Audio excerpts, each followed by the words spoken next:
This week on the PRESSURECAST, Microsoft hides Xbox One sales numbers, NBA Live crashes and burns, and Ubisoft fights back against Vivendi's investment. Plus, impressions of Guitar Hero Live, Assassin's Creed Syndicate, Downwell, and Undertale. It's Monday, October 26th, 2015. Everything happening in the world of video games is here, now on the PRESSURECAST.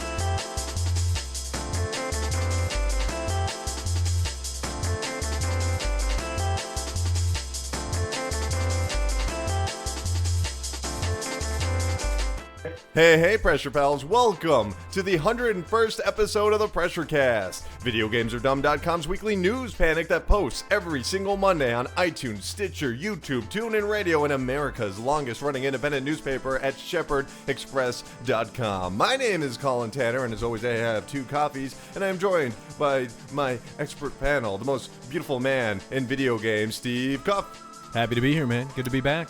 Yeah, and over here we have the expert of Jigglypuff, Justin Engelbart. I always put the name ass on the highlight score things at the end of arcade games. That's very fantastic. Guys, if you've never listened to this show before, let me break it down for you. Each week, the PRESSURECAST takes the latest video game news, past, present, and future, and slices it into several sensational segments and deliver it right into your ears in 2 hours or less. We like to kick it off with our favorite segment of the show. Thank you for the email. PRESSURECAST 101, baby. So, if you want to contact us, tweet at us at PRESSURECASTPod. If you want to email us, pressurecast@gmail.com. And if you want to call us or text us, it's 954-947-7377. If you missed that, don't worry. It's in the description of the podcast and the video below, so you can contact us just like Keon did. Keon has a question about patches, guys. He called in last week. He called in twice. I split it up because... It's the truck guy, right? Yeah, well, we're about to find out. Take it away, Keon. Hey, what's going on, PRESSURECAST? How you guys feeling today? This is Keon calling from Baltimore. Just wanted to say to you guys, man, oh man, I really enjoyed the last episode, especially the part of the episode where you were talking about the hipsters and rubbing their beards and everything. Just hilarious, man. Every time I'm out there trucking, you guys always keep me entertained, always. Just, your show is it's just a happy, fun show, and I just thoroughly appreciate all of the hard work that goes into it, Colin and Justin. But I wanted to ask you guys this question. I just read that the game Until Dawn is going to have a 10 gigabyte patch. And also, on top of that, Halo 5 is going to be up to a 60 gigabyte hard drive install. My question to you guys is, do you think that these patches and installs are just becoming way too big and just fully blown out of proportion? Love the show once again, and you guys keep up the great work. Thank you very much. Y'all take care. Patches. What a controversial subject of our time. Justin, you have a dog named Patches, don't you? I do, and I gotta sew that guy up every once in a while. His legs would start coming off. Disturbing. Okay, let's break it down for you. Until Dawn, 10 gigabyte patch. We got Halo 5 coming out. That's got a lot of patches. Games everywhere. It's always patches. Every time you turn on your PC or every single time you turn on your PS4, it's always notifying you that the latest patch has been installed. Jeez, guys, what's the dealio? Steve, how do you feel about patches? Well, I think they're obviously a good thing. You know, in the past, if a game was broken, then, I mean, it's broken. That's it. There's nothing you can do about it. So it's cool that you can fix things. Like when Fez came out and there was a horrible game-breaking bug that would, like, it happened, like, I don't know, like 3/4 of the way through the game, and they had to patch it and fix it, and that's cool. Spoiler alert. Same with Metal Gear Solid 5 when they said, don't use quiet on this mission or else it'll corrupt your save. It's like, what, really? Yeah, like that's just like crazy little things like that can slip through the cracks. But the problem is not every company is using it to fix like game-ending bugs that just happen to slip through QA. What they're doing is they're saying, well, this is our ship date for this game, and it's coming out regardless. And now they know that they can ship it, and it can be garbage or non-functional, like we've seen with Batman, like the issues with Tony Hawk. And then they can say, well, we'll fix it later, because people are still going to buy it day one, and then they'll be upset. Yep. But they probably won't return it, and then we'll just fix it. And that's kind of gross. So patches are good. Giant patches that fix really games that are completely broken. Like that's just shitty. That's really shitty.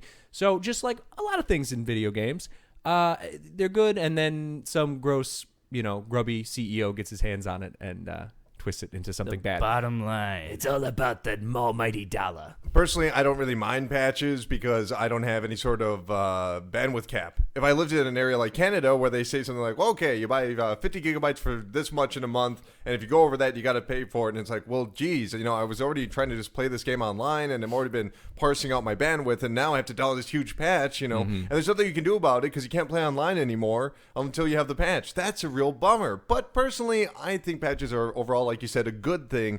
And as for, day one patches, I know some people have issues with that, but I don't even really mind that, because at some point the game has to go gold, and they're like, well, if we do this right now, we'll probably finish up this work. Probably finish up this work. Sometimes they don't. And that's actually a real problem. But that's more of an issue with developers in general. I'm sure that if there weren't patches, the games would still show up pretty busted, even with even if they took that extra time. Are there some developers that are notoriously bad at this, where they're just patching everything all the time? Ubisoft. I guess. Huh? Who? They were in our headlines. They just got Ubisoft. Yeah. I mean, whatever. Ubisoft, they do have a lot of patches, but generally their games are pretty stable for the most part. They had some issues last year. Last year was shocking. That was not normal for them. But for the most part, they do have 2 day one patches for Assassin's Creed Syndicate. That game, for the most part, has been stable. We'll get into that with the games of the week. Yeah, there's still some issues, but there's nothing game-breaking. And, I'll take a game that can be polished, over a game that's just broken forever, because we grew up in an era where, you got the game, and if it wasn't any good, sorry. Or it's in Japanese, and I can't read anything. I hate that. When the game's in Japanese, it's like, patch in the English, please. Yeah, and like, oh, why'd I buy this from Japan if I can't see it in English? Yeah, exactly. I mean, I do appreciate patches. I think it's a wonderful resource for developers, and it basically is, in a way, more a way to control the quality of a game rather than just abandon a project. That old George Lucas thing, a film is never finished, it's abandoned. Well, you can really say that about games, and games are interactive, and they do need to have that little bit of polish. Oftentimes, no matter how many tests that you have, no matter how many internal resources you have, you're never sure what's going to happen. Like we were talking about before, where, oh my goodness, your characters on your name are too long, or you have too many friends on PSN, so the game's going to run at 2 frames a second. Those are really specific things to test for, and you can't always do that. So I'm happy about patches. I think it can be better, though, because Nintendo's a great example of this, where if you buy a Nintendo game on day one, it's going to be pretty damn polished. Like, Nintendo games are very polished, and that's not because they're necessarily smaller in scope or something like that. But I know if the new Legend of Zelda comes out and I buy it on day one, it's not going to crash, and Link isn't going to fall through the scenery or anything like that. To be fair, they don't know the internet exists. So yeah, that is true. That's part of it. That's part of it. But I'm just saying, like, I do think that they certainly, patches have their places, and it's good to fix things. But keep in mind that, Nintendo and a lot of indie developers, even people with no resources, they can ship a game that functions. Well, it's funny. You brought up Fez earlier. Remember how controversial that was, where Phil Fish was going to have to pay a certain amount to bring that patch to Xbox Live, and they're like, okay, whoops, because they were going to charge Phil Fish something ridiculous, $50,000 just to put out a patch. It was like way more. It was a ridiculous for sum a game of money that he programmed. Yeah, because I guess the rule was, and I don't know if this is still the rule. It's not the rule anymore. Okay, that's good. Because that was extremely controversial. Yeah, it was very because I guess people just didn't talk about it. But like, your first patch is free, and after that, they charge you just an exorbitant amount of money, which is not fair to developers. They viewed it as quality control because they didn't want those games to be broken. But and now as we've patched, like what's happening now. Well, now that we've gone on, we kind of go, wait a minute, this is a good thing, and people need the opportunity to fix their games. And I don't mean fixes in the game is broken, but just they need to polish a little bit. Like, oh, this is weird. Just like, this sorry, baby, I bought you these roses. If you're wearing this one cape and you use the cover on this corner, you can kind of get stuck for half a second. Stuff that we don't even notice they're fixing. So I didn't even wear that cape. Now I know I can if I want to. Are you seriously talking about the cape still? Yeah, we're still on the cape. Oh my god, you're out of your fucking element, Justin. I want to get the ruby key. Keon, thank you for the voicemail. Call in again, Keep buddy. on trucking, anytime. buddy. And hey, wonderful voicemails every single time. Great guys, questions. if you have questions for us, of course you can ask us questions, comments, whatever. But also keep in mind, you can send us your sexy / fiction. sexy hentai anime art of Justin. Tentacle if you want to porn, leave, please. lots of tentacle porn. If you want to leave a voicemail where you just say Colin's name and then breathe heavily into the receiver, that's totally fine. Go ahead and do that. Or one Colin where you loves just that. breathe heavily and then just hang up. You Yeah, don't just even say hang up. anything. Just hang up. Great. Okay, let's go on to the next email. It's from Big Matty West. Maddie wrote Oh, in. Maddie, my favorite. Matt wrote in last week, and you didn't read it, so that was our bad because, well, I forgot. Well, Is he it's more angry? it's more Justin's bad because It's my bad. He was distracting me. I didn't but remind him. He learned how to juggle this weekend, and it was just crazy. I had some wine bottles. Yeah. So let's see what Matt has to say. I was planning on buying an Xbox One for Halo 5, but since they're not including split-screen co-op, I'm having second thoughts. I read somewhere that they couldn't include it because of hardware limitations. Every split-screen co-op game I have played loses some level of graphical quality. Do you think I read you that goofy? wrong? Matt wrote it fine. I read it wrong. Do you think this is a legitimate excuse or a strategy to sell more games and encourage more console sales? I put it to you guys. Let's start with Justin this time. Are they just trying to get people to buy more? Well, you just told me about Xbox this earlier. Ones? So, yeah, I think they're just trying to get them to buy more Xbox Ones. 'Cause Why they is think, that? Well, they think that, your friend's going to have to buy it to play multiplayer with you. And maybe your friend buys a system as well. You don't just all go over and crash on the couch. Oh, we're going to stay up all night playing this game, have a little pizza party with my friends. And to be fair, that was not really something that happened outside of, say, GoldenEye, Perfect Dark, and then Halo. And Halo has been the long There might time. have been a couple other ones. No. Mario Party. No. Yeah, I played a lot of Mario Party. I would say nothing has the cultural significance of Halo when it comes to console LAN play. Like nothing. Like the people actually still bring their consoles together to play it, even up until Conker's Bad Fur Day. people are doing it with Conker's Bad Fur Day. That is by the way, that's on Rare Replay. You can I play love the this- multiplayer on that You game. can play the original multiplayer on Rare Replay. All right. Oh, like the World War II thing? With Yeah, the dinosaurs, great. and all of it. Oh, wow. Yeah, and the bank heist one. That's like the Matrix. Totally. That's cool. But we've gotten to the era now where people just don't play in the same room together. I mean, there's exceptions. Of course, Steve will speak to this in a moment. And obviously, Justin, you're a big fan of couch co-op. Me personally, I don't want to get near anybody because they're all covered in germs. So I don't want that. And So one time every week where he goes out. you ever go on Xbox Live? Listen to those people. Tell me they're not covered in germs. Go ahead. They could probably transmit those germs through the microphones. My God, they're crawling through the phone lines. So couch co-op, I really love that experience, but it's over. That's a thing of the past. Unless you're a child, or a college student, there's really no point. People rather just go home after work, jump on Xbox Live. Maybe they're married, or maybe they have a house now, or maybe the dog's got to take a dump and they want to get home on time before it shits all over the Counter-argument. new. Yeah. What if you got some ladies that want to play Mario Kart with you? Well, then you can play Mario Kart because What are they going to cut out? Is that how you woo women? Hey, Well, some- baby, want a cart? I don't know. I've done it before. Women love Mario Kart. Yeah. They do. They know want to why? play, and you can beat them at it. So. You know why? Because they're human beings, and Yeah. human beings Ah, love So Mario Kart. the next level of Netflix and chill, Mario Kart and chill. Yeah, man. You've never done this before, Steve. No, I can't. I've been dating the same girl for almost 6 years, so I don't think I have to use Let me- Mario Kart to woo her. The very first place you could ever watch. Giving up on the relationship. The very first place you could ever watch Netflix on TV was an Xbox 360, and let me tell you, I was way ahead there on the Netflix and chill. That was a good times. 2008 was a very good year. And he's moved on from that. Yeah, definitely. So, I don't know. Couch co-op, is that a significant portion of the time you spend playing games now, Steve? Actually, yeah. Considering that honestly. you've had a 6-year-long play or two. Yeah, I love playing games with Amanda because I love Amanda and I love my friends. Head games, maybe. I'm where gonna make you, sure she listens Where to you this tell your episode. friends to tell her that you're dead or something, and then you pop out and you're like, I just need to know if you really cared. But like, here's what I'm Ouch. thinking. So when I think of how many close friends I have, like good friends, people that come over and have a couple beers and No one hang in out. this room. I've had a beer with Steve before. Hey, I've had beers with you guys. Yeah, that's true. But I mean, there's people that I like to spend time with, and then there's assholes on the internet. So I do not want to hang out with some 12-year-old in Boise, Idaho, who keeps calling me like racial slurs when I shoot him in the head. or I'm something. pretty sure when you're not hanging out with Colin, he's an asshole on the internet. He probably is, yeah. Maybe. So I do like couch co-op, and I think it's cool that it's sort of coming back in PC gaming. Strangely enough, Yeah. in the indie sphere, Politically exactly. correct game. Binding of Isaac. Yeah, well, Isaac co-op I don't like actually, but games like Towerfall, Samurai Gun, the Duck Game, I'm trying to think of a few others, but There's gotta be there's a a bunch of them out there. Well, look at Rocket League, which is on PlayStation 4. That's probably the reason that Justin just bought a PlayStation 4. Yeah. I've got one, guys. If you want to play Rocket League, I'm Sparky Finkster. Yeah, because you were online, or you were over at a friend's house and just playing that on screen. You know what? He had a computer. We were playing it with the Xbox controllers. Should Microsoft have included split screen, if only as a marketing tool for their console and for Halo 5? I guess it just depends how hard it is to put split screen. Because Well, it's a lot there's of a lot money of- spent on that. Yeah, it all comes down to like basically algorithms where they say, okay, how much is this going to cost us? How do we get it functioning? And is it worth the investment? So I don't think this is necessarily a play to get people to buy more consoles. I don't think there's any data that supports that. But I will say that this is the type of thing where they're like, okay, it's going to cost us an extra $1 million to do this.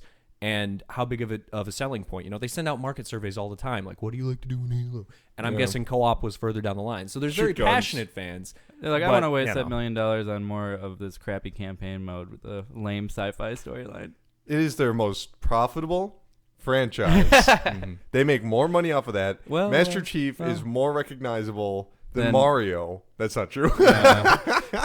More recognized, yes, the generic Space Marine. Yeah, generic faceless Space Marine. Okay, You great. know, as far as generic Space Marines go, give me Samus Aran any day. Well, that's one we can all grow on. Matt, thank you for the email. Keon, thank you for the voicemail. PressureCast@gmail.com, at PressureCastPod, 954-947-7377. Bring it and hear yourself Hey, can I- on the PressureCast. What is it, Justin? I'm going to quick take back talking all that crap about Halo. I had a lot of fun with those games, but it's mostly the multiplayer. Do you have podcast guilt right now? Well, Justin, you better stop talking because it's time for our next segment where we ritualistically kill a goat. Okay, guys, we need to get to the most important stories of the week. Oh, no. Here it comes. Kaboom! That's right. It's the earth-shattering stories. This is the story of the week that is imperative to your understanding of the video game world. What are you insinuating? I'm talking about Microsoft. We've been talking about Microsoft all episode already. And here is something that's a little bit troubling to me. Microsoft released their earnings report recently. And one of the things that wasn't listed in there was the shipped units of consoles, or even the sold through units of consoles. Rather, they talked about Xbox Live engagement. They mentioned that they had over 39 million active users on Xbox Live. That's 28% year upon year, or was that year over year, year upon year? Well, And cumulatively. but here's the thing. Hardware sales fell 17% overall. And this might at first just seem like, oh, they must have had like a bad month or something like that. But apparently this is intentional, that Microsoft is now trying to distance itself from listing its sales numbers and instead talk about the active user base of Xbox Live. In other words, we have to ask the question, are they hiding? As, Yeah, I'd say so, because when you want to take something negative and spin it into something positive, you just erase the negative part. yep. And I edit the podcast every week. yeah, exactly. You take out the negative parts? I think you leave the negative parts in. We'll keep that on. We'll get rid of Justin. Which is why I try to put all my negative things in the middle of sentences. College sucks. So I think with something like this, again, it's a big PR angle. So yeah, let's just talk about active users on Xbox Live. What does active user mean? It means that they are downloading something or Yeah, whatever. but in I don't think- what frame of time? In the last month? In Right. the last week? I mean, I'm still technically an active user because I still get like Xbox Live email notifications like, hey buddy, make sure you use your reward points and all that shit. But my Xbox is sitting in a closet. Do I count? I don't know. probably count you. They No, probably you have do. to actually buy stuff, or because they actually Okay. list that 17%, or they increased by 17% of activity on Xbox Live. They had more revenue come in. 17% Okay. of revenue came in, more revenue. But does that mean more people playing, or does that mean just more people are buying digitally? Like A little bit of there's- column, little bit of column A, a little bit of So column B. Because the thing is it's basically like they're omitting things and emphasizing other things, and they're keeping the water very murky. Because if they were selling a shit ton of Xboxes and shipping a bunch of Xboxes, they'd be we would talking know. about That'd the be news, Xboxes. yeah. Well, it's worth noting that if you were to say own an Xbox One and your roommate's like, I want my own account, he can just create his own account. And then you're saying, well, we got more active users on here. We have 28% more year on year. But, Does this have anything to do with the Japanese Xbox One sales? No, we'll get to that later. I really All think three of them. Microsoft just kind of has realized that this. I mean, we heard the interviews from Phil Spencer about like, oh, I don't know if we can catch up to the PlayStation 4, and the PlayStation 4 is just dominating. It won September. And now I bought one. Yeah, you just bought one, so they've already lost the war there. I mean, Microsoft could come back. The war at home. And the moment that they do come back, we're going to hear about numbers. But I think there's just something, it's either report the numbers or don't.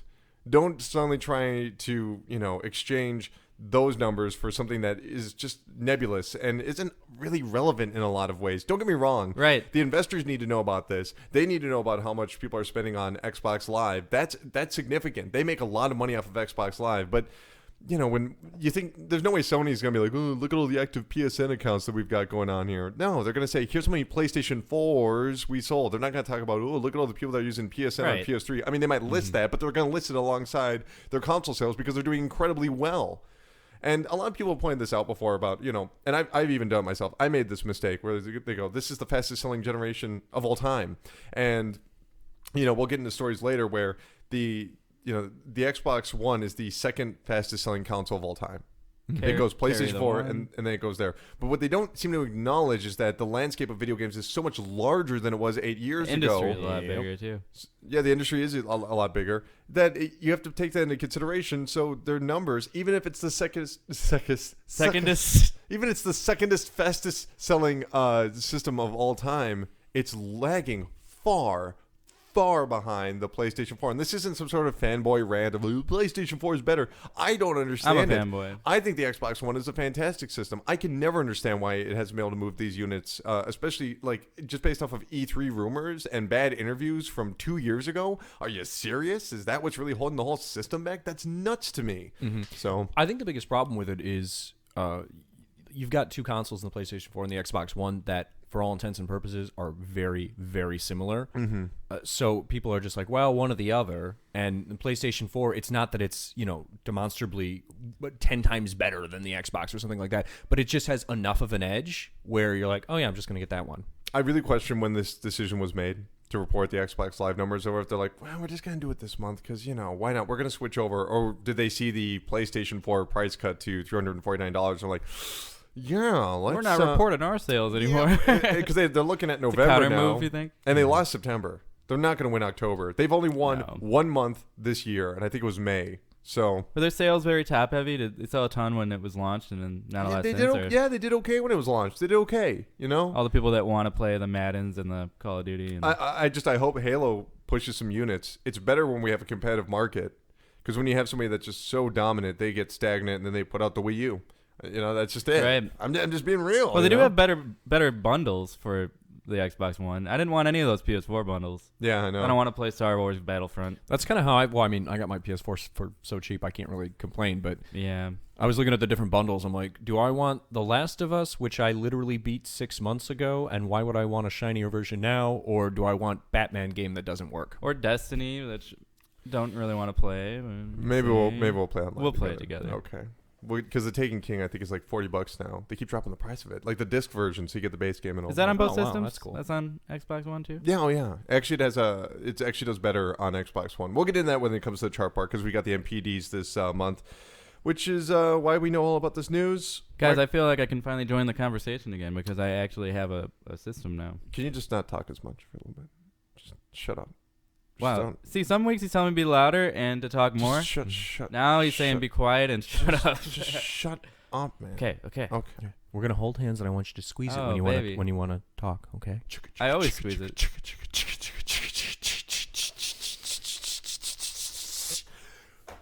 Dude, it's the hype train. That's right. Feel the PR vibrations as we barrel towards Video Game Satisfaction Station on the hype train. This is part of the show where we talk about all those upcoming games and get you so hyped that you take all your money and you just throw it at GameStop, and then you can't have any place to live or play the games, and you're just surrounded by games. You're describing what happened to you. It's a true story. Check out my Lifetime movie. Let's kick it off with more Microsoft news. Jeez, what is going on today? Wait, who's playing you in the Lifetime movie?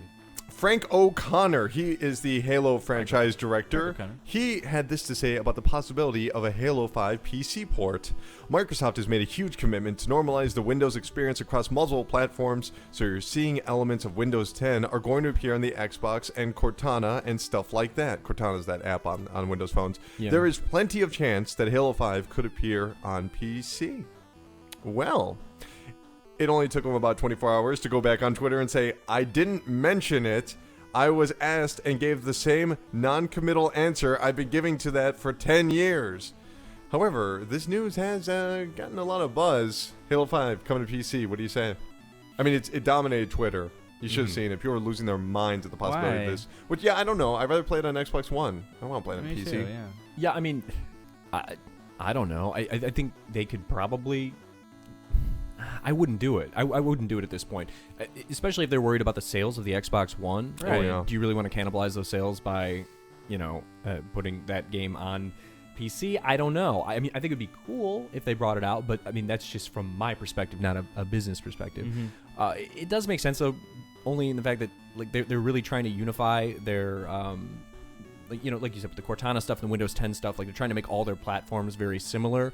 And I think by bringing a big thing like Halo, and it's like, oh, you can play it on your Surface tablet too, or something like that. Play Halo on a like Surface that would be tablet, it. So yeah. it would be in service of Windows 10 and the obnoxious Cortana app more so than it would be of the Xbox One and Halo as a franchise. Yeah, but if the Xbox One doesn't sell much better, then it's going to PC.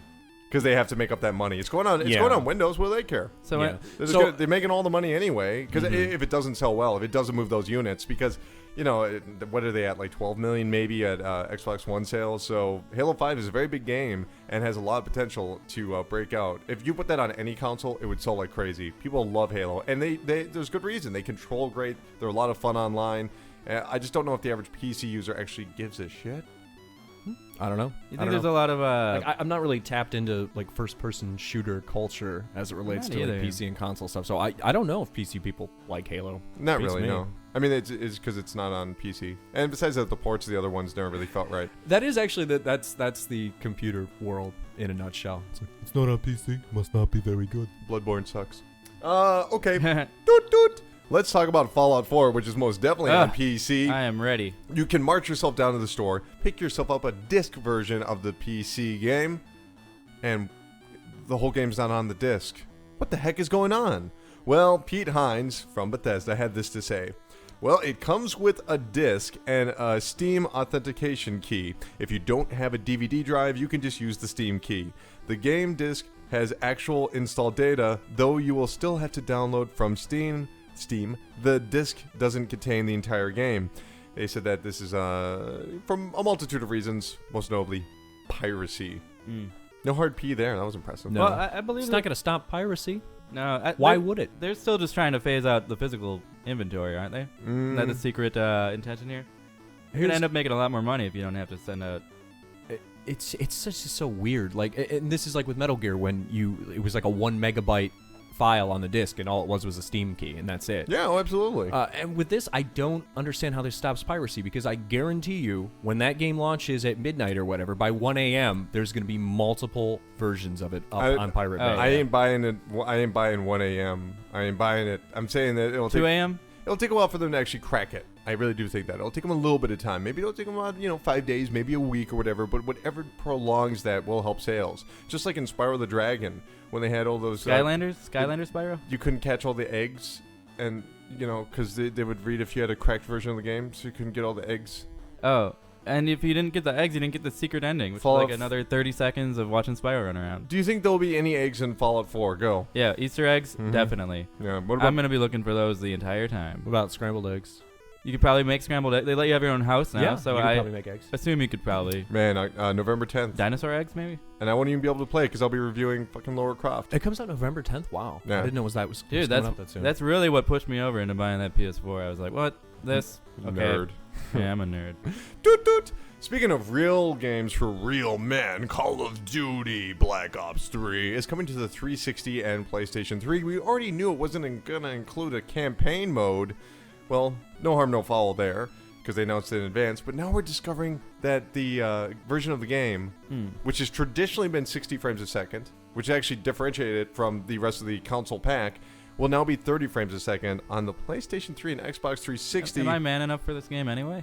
I think so. You I get think that so. beard going. I don't know, man. They said it has Thanks, guys. They said it has a lot to do with having multiple console developments. They're working on the PlayStation 4 and Xbox One and the PlayStation 3 and Xbox 360 and PC. I'm gonna wait for the Again, Xbox it's 2 version. another issue. It goes back to the Microsoft thing where it's like time and money. That's it. I just feel bad because that's that series has always looked rather good Yeah. on the last generation's hardware. I don't think though. Like when you think of the crowd that's going to be buying it on PS3 and 360 and not on PC or PS4 Right, or exactly. Xbox One. the frame rate. Yeah, I don't think like these are gonna be like kids basically. I'm gonna get me I an don't- Xbox 360. What did Mark Twain just show up? What was that? I think it was some sort of country character. Maybe it's Mark Twain. Okay, Samuel Clemens. we got to talk about Steve's favorite game. Doot doot. Tony Hawk 5 for the Baby. Xbox 360 and PlayStation 3 has been delayed. Why? Well, here's what Activision had to say. We are working closely with our developers to address the issues identified by our community. Our development resources are fully focused on fixes and content updates for the PlayStation 4 and Xbox One, so we have decided to delay the release of Tony Hawk's Pro Skater 5 on the PlayStation 3 and Xbox 360. We will update the community when we have more specific information about a release date for PlayStation 3 and Xbox 360. This is very upsetting for me. I know. I want it to come out now because my line of thinking is okay. So the current gen console versions Uh-huh. are broken and glitchy, right? Right. Okay. So if they're broken and that was their primary focus, presumably, Right. then how awesomely broken and glitchy are the 360 and PS3 versions There's right a now? big difference, my friend. This version does not have that seamless online capability, which Oh, I damn actually it. I want to know. That's why I wanted to play it, because online's the biggest problem with But Tony I Hawk want 5. more problems. I want more Goat Simulator madness from that game. I don't even want a skateboard game at this point. Fuck Can- Tony Hawk. I want insanity. Why don't they just release patches for it? Fuck Tony Hawk Insanity 5. Yeah. And oh, that one's great, where you can play as Tony Hawk. Where Yeah. he's just kind of lost Yeah, it. build and- the joke right in front of everybody. No, That's- his family leaves him, and he's like, oh, I got to skateboard again to make some money. I got to go back to this. I've just been making games for a while, but this isn't bringing in the cash anymore. If Tony Hawk was getting away, like if somebody's chasing after him and he saw a car and he also saw a skateboard, do you think he'd go for the skateboard? Are you saying that he was getting to the car on purpose and sue the people that were driving? Maybe. Okay. Doot doot. I want that game. There was a bunch of leaked information about Destiny, including a lot of controversial issues about the changing of the story, which was interesting. When you take Dinklage out, the Dink's not in there anymore. One of the rumors, though, was that the Taken King was going to actually take place on Mars. Like a huge amount of the game was going to take place on Mars, but it was actually scrapped because they wanted to include it in Destiny 2, which supposedly will release in 2016. Is the Dink going to be back in the second one? Dink's No, gone. The Dink is. People are not happy. They with the ditched Dink. the Dink. I think you get like Warwick Davis next time. No. Oh God. Destiny 2. He's a good actor. The titular all, leprechaun. man. Are you ready? Yeah. Yeah. Destiny 2, are you ready? Yeah. No. No. Are you? Okay. That seems kind of weird because We haven't even played Destiny 1 yet. again, I understand like the desire to create annualized series, but for something like that's basically an MMO. I mean, it is an MMO, right? For all intents and purposes. I mean, MMO-ish. Meow, meow, meow. Usually those have longer legs before they push out sequels. Like, Yeah, I mean, You mean like these guys? the difference is, Visual joke. yeah, you're good on the audio podcast. yeah. The He just took difference, his dick out if you're listening. the difference is that, the game feels kind of half there, half not. So I could totally see them come out with a sequel and be like, okay, this is the game. Because they said they have a 10-year plan for the series.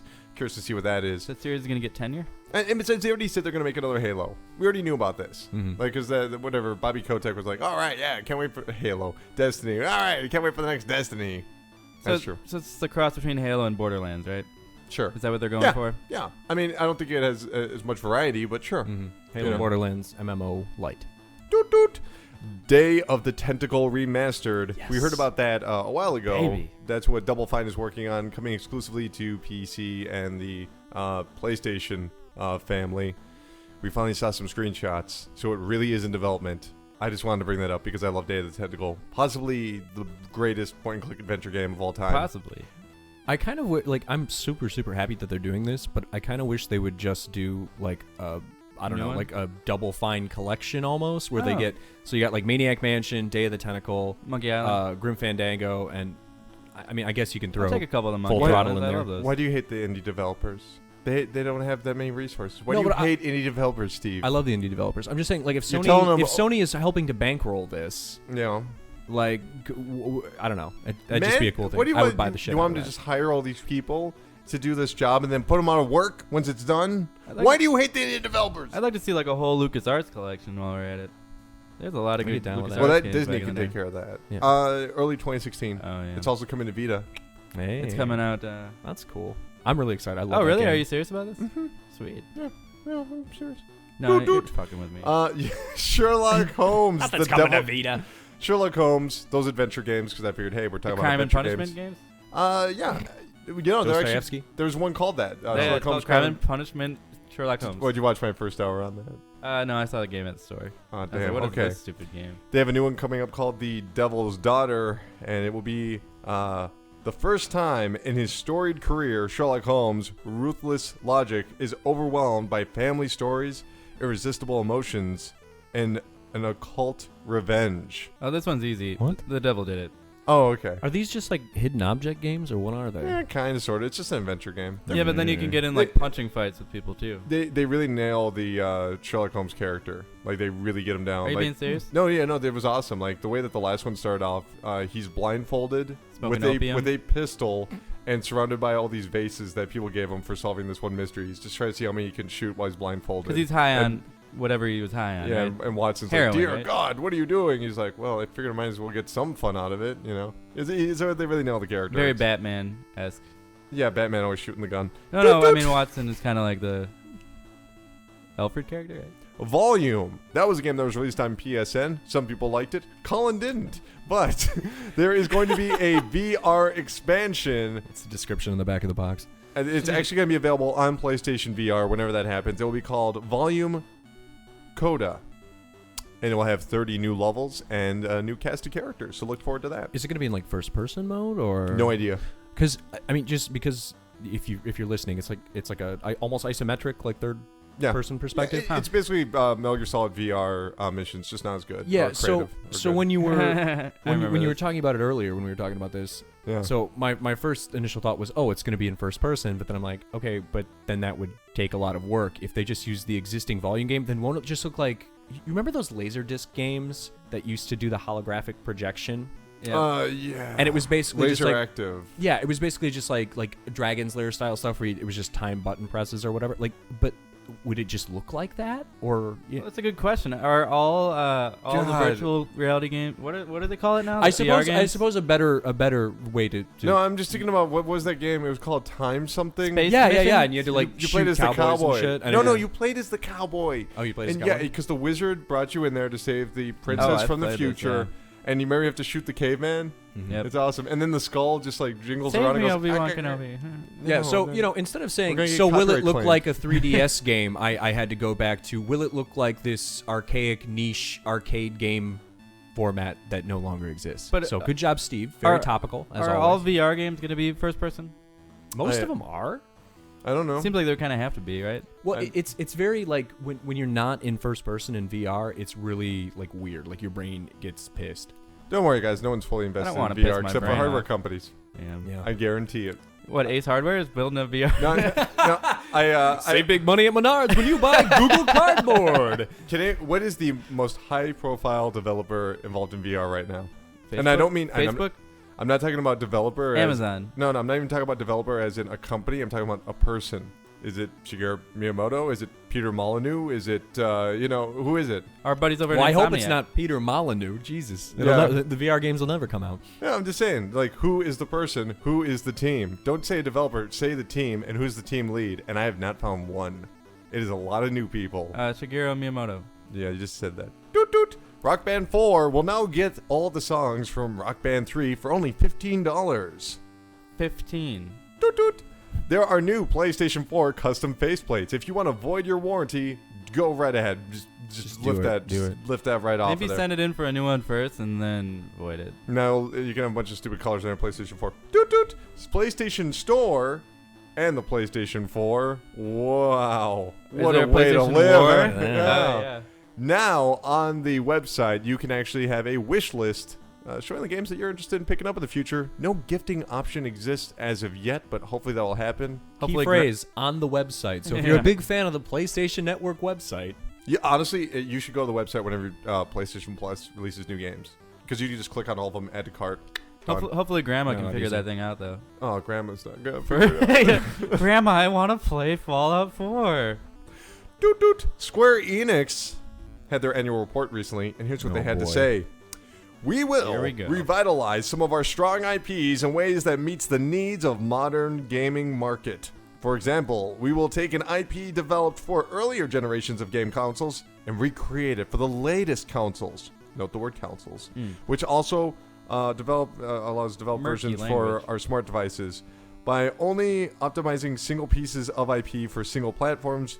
But also an IP in a multi-dimensional manner to meet the needs of modern market. We believe we can deliver exciting new experiences. is that like a really roundabout way of saying we're going to keep doing what we've been doing? Because Please I mean, translate for us. Steve. what's I didn't understand. in the last 2-3 years? How many new IPs does SquareSoft have? Justin, how many have they had? I don't know what they're doing over there anymore. I haven't played a SquareSoft game in a long time. I used to love those guys. I just want the original Deus Ex with touch controls on my phone. Bravely Default, that was okay. Dude, That's if, true. If they release, that's a handheld release. So that would be a new IP. what I about suppose. if they release Deus Ex with touch controls on a phone? I would just love that. You would love that. I would just love watching people You freak still out on playing the. Fallout Shelter on that phone? No, I deleted it because it was too addictive. Oh, yeah. Suddenly, I didn't want to do anything anymore. Didn't want to do no podcast. Didn't want to do no videos. Just want to play Fallout. All I'm I not want to gonna do cook. is tap. Yeah. Tap it up. That was a pretty addictive game. I think it's interesting that we're hearing about that though, because I would love to see what else they're going to bring over. Was it going to be Brave Fencer Musashi, maybe? Oh, I'd like that. Mm. Or When do I get my new Bushido Blade game? oh, please, baby, When? please. You know, if you want to break my heart, you're doing a great job, Steve. Why are you bringing up a game that is that close to my heart right here? Can I on PlayStation 4? Can I get them as PlayStation Classics? Oh, absolutely not. No, Why not? I What's want- wrong with them? no, they can't. You can't play PlayStation 1 games on your PS4. No, There's got to be a demand for this game. It seems like everybody wants another Bushido Blade. no. Really? Or it's just us? Why don't you go play? Just us- are we the only 3 Bushido Blade fans? You guys can go play Kengo Master of Bushido on Nope. the PlayStation 2. That I did game is play it. diarrhea. I do not Yeah, want to play it's that. Everybody game. bought that because they thought it was going to be like, well, I rented it and I didn't buy it. I Okay. also rented it. Doot, doot. Okay, guys, let's close it out with this week's releases. On Tuesday, you can pick yourself up Halo 5 Guardians, Justin's favorite game, followed by MSX versus ATV Supercross Encore on the Xbox One, PC, and PS4. I actually did a video on the PlayStation 3 version. You can check it out on youtube.com/videogamesardumb. It sucked. WWE 2K16 is going to be out this week, so That's a video game. Is it good? we'll find Well, out. It's not out yet. Divinity Original Sin will be out on the PlayStation 4 and Xbox One. That Sweet. has couch co-op. Maddie West, pay attention. You're going to like that. On Thursday, Breach and Clear will be available on the Vita. It was already released, but now it's actually got a retail version. You can check out a video of that. I played it. It's actually kind of like XCOM on your Vita, and it sucks. On Friday, Great. Darksiders Definitive Edition. Everybody's listing Darksiders 2 on the PlayStation 4 and Xbox One and PC will be out this Tuesday. That is false. It is coming out on Friday. Do not trust anybody that's... I don't know why. Everyone's reporting it. I'm like... That's weird. Yeah, no, the developer is saying it's a date. GameStop says it's a date. And then just because other websites are like, it's Tuesday. Everyone's like, look, this is Tuesday. Hey, I are they releasing the novelization of Halo 5 on the same day? Because, man, that storyline is going to be gripping. They are actually based off of books. Yeah, I know. I see people Wait, reading those. they write the Halo books first, and then they make the video games? No, the books came out It's before like the Star game. Wars, guys. It's Oh, canonical. like Star Wars Extended Universe? Like, No. Like The Chewbacca game- ain't dead anymore. The very first Halo game was based off of book. Oh, I didn't know that.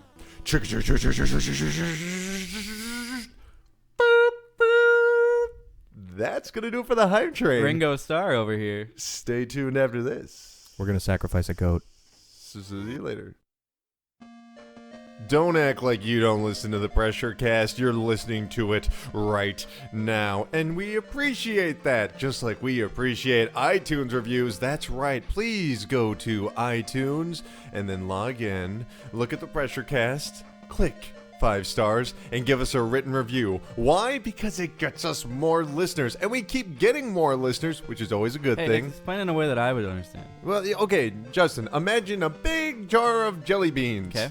And we get more jelly beans every time someone they all writes 5 different colors? stars and has a... This is a stupid analogy. Let's just Okay. go back to iTunes.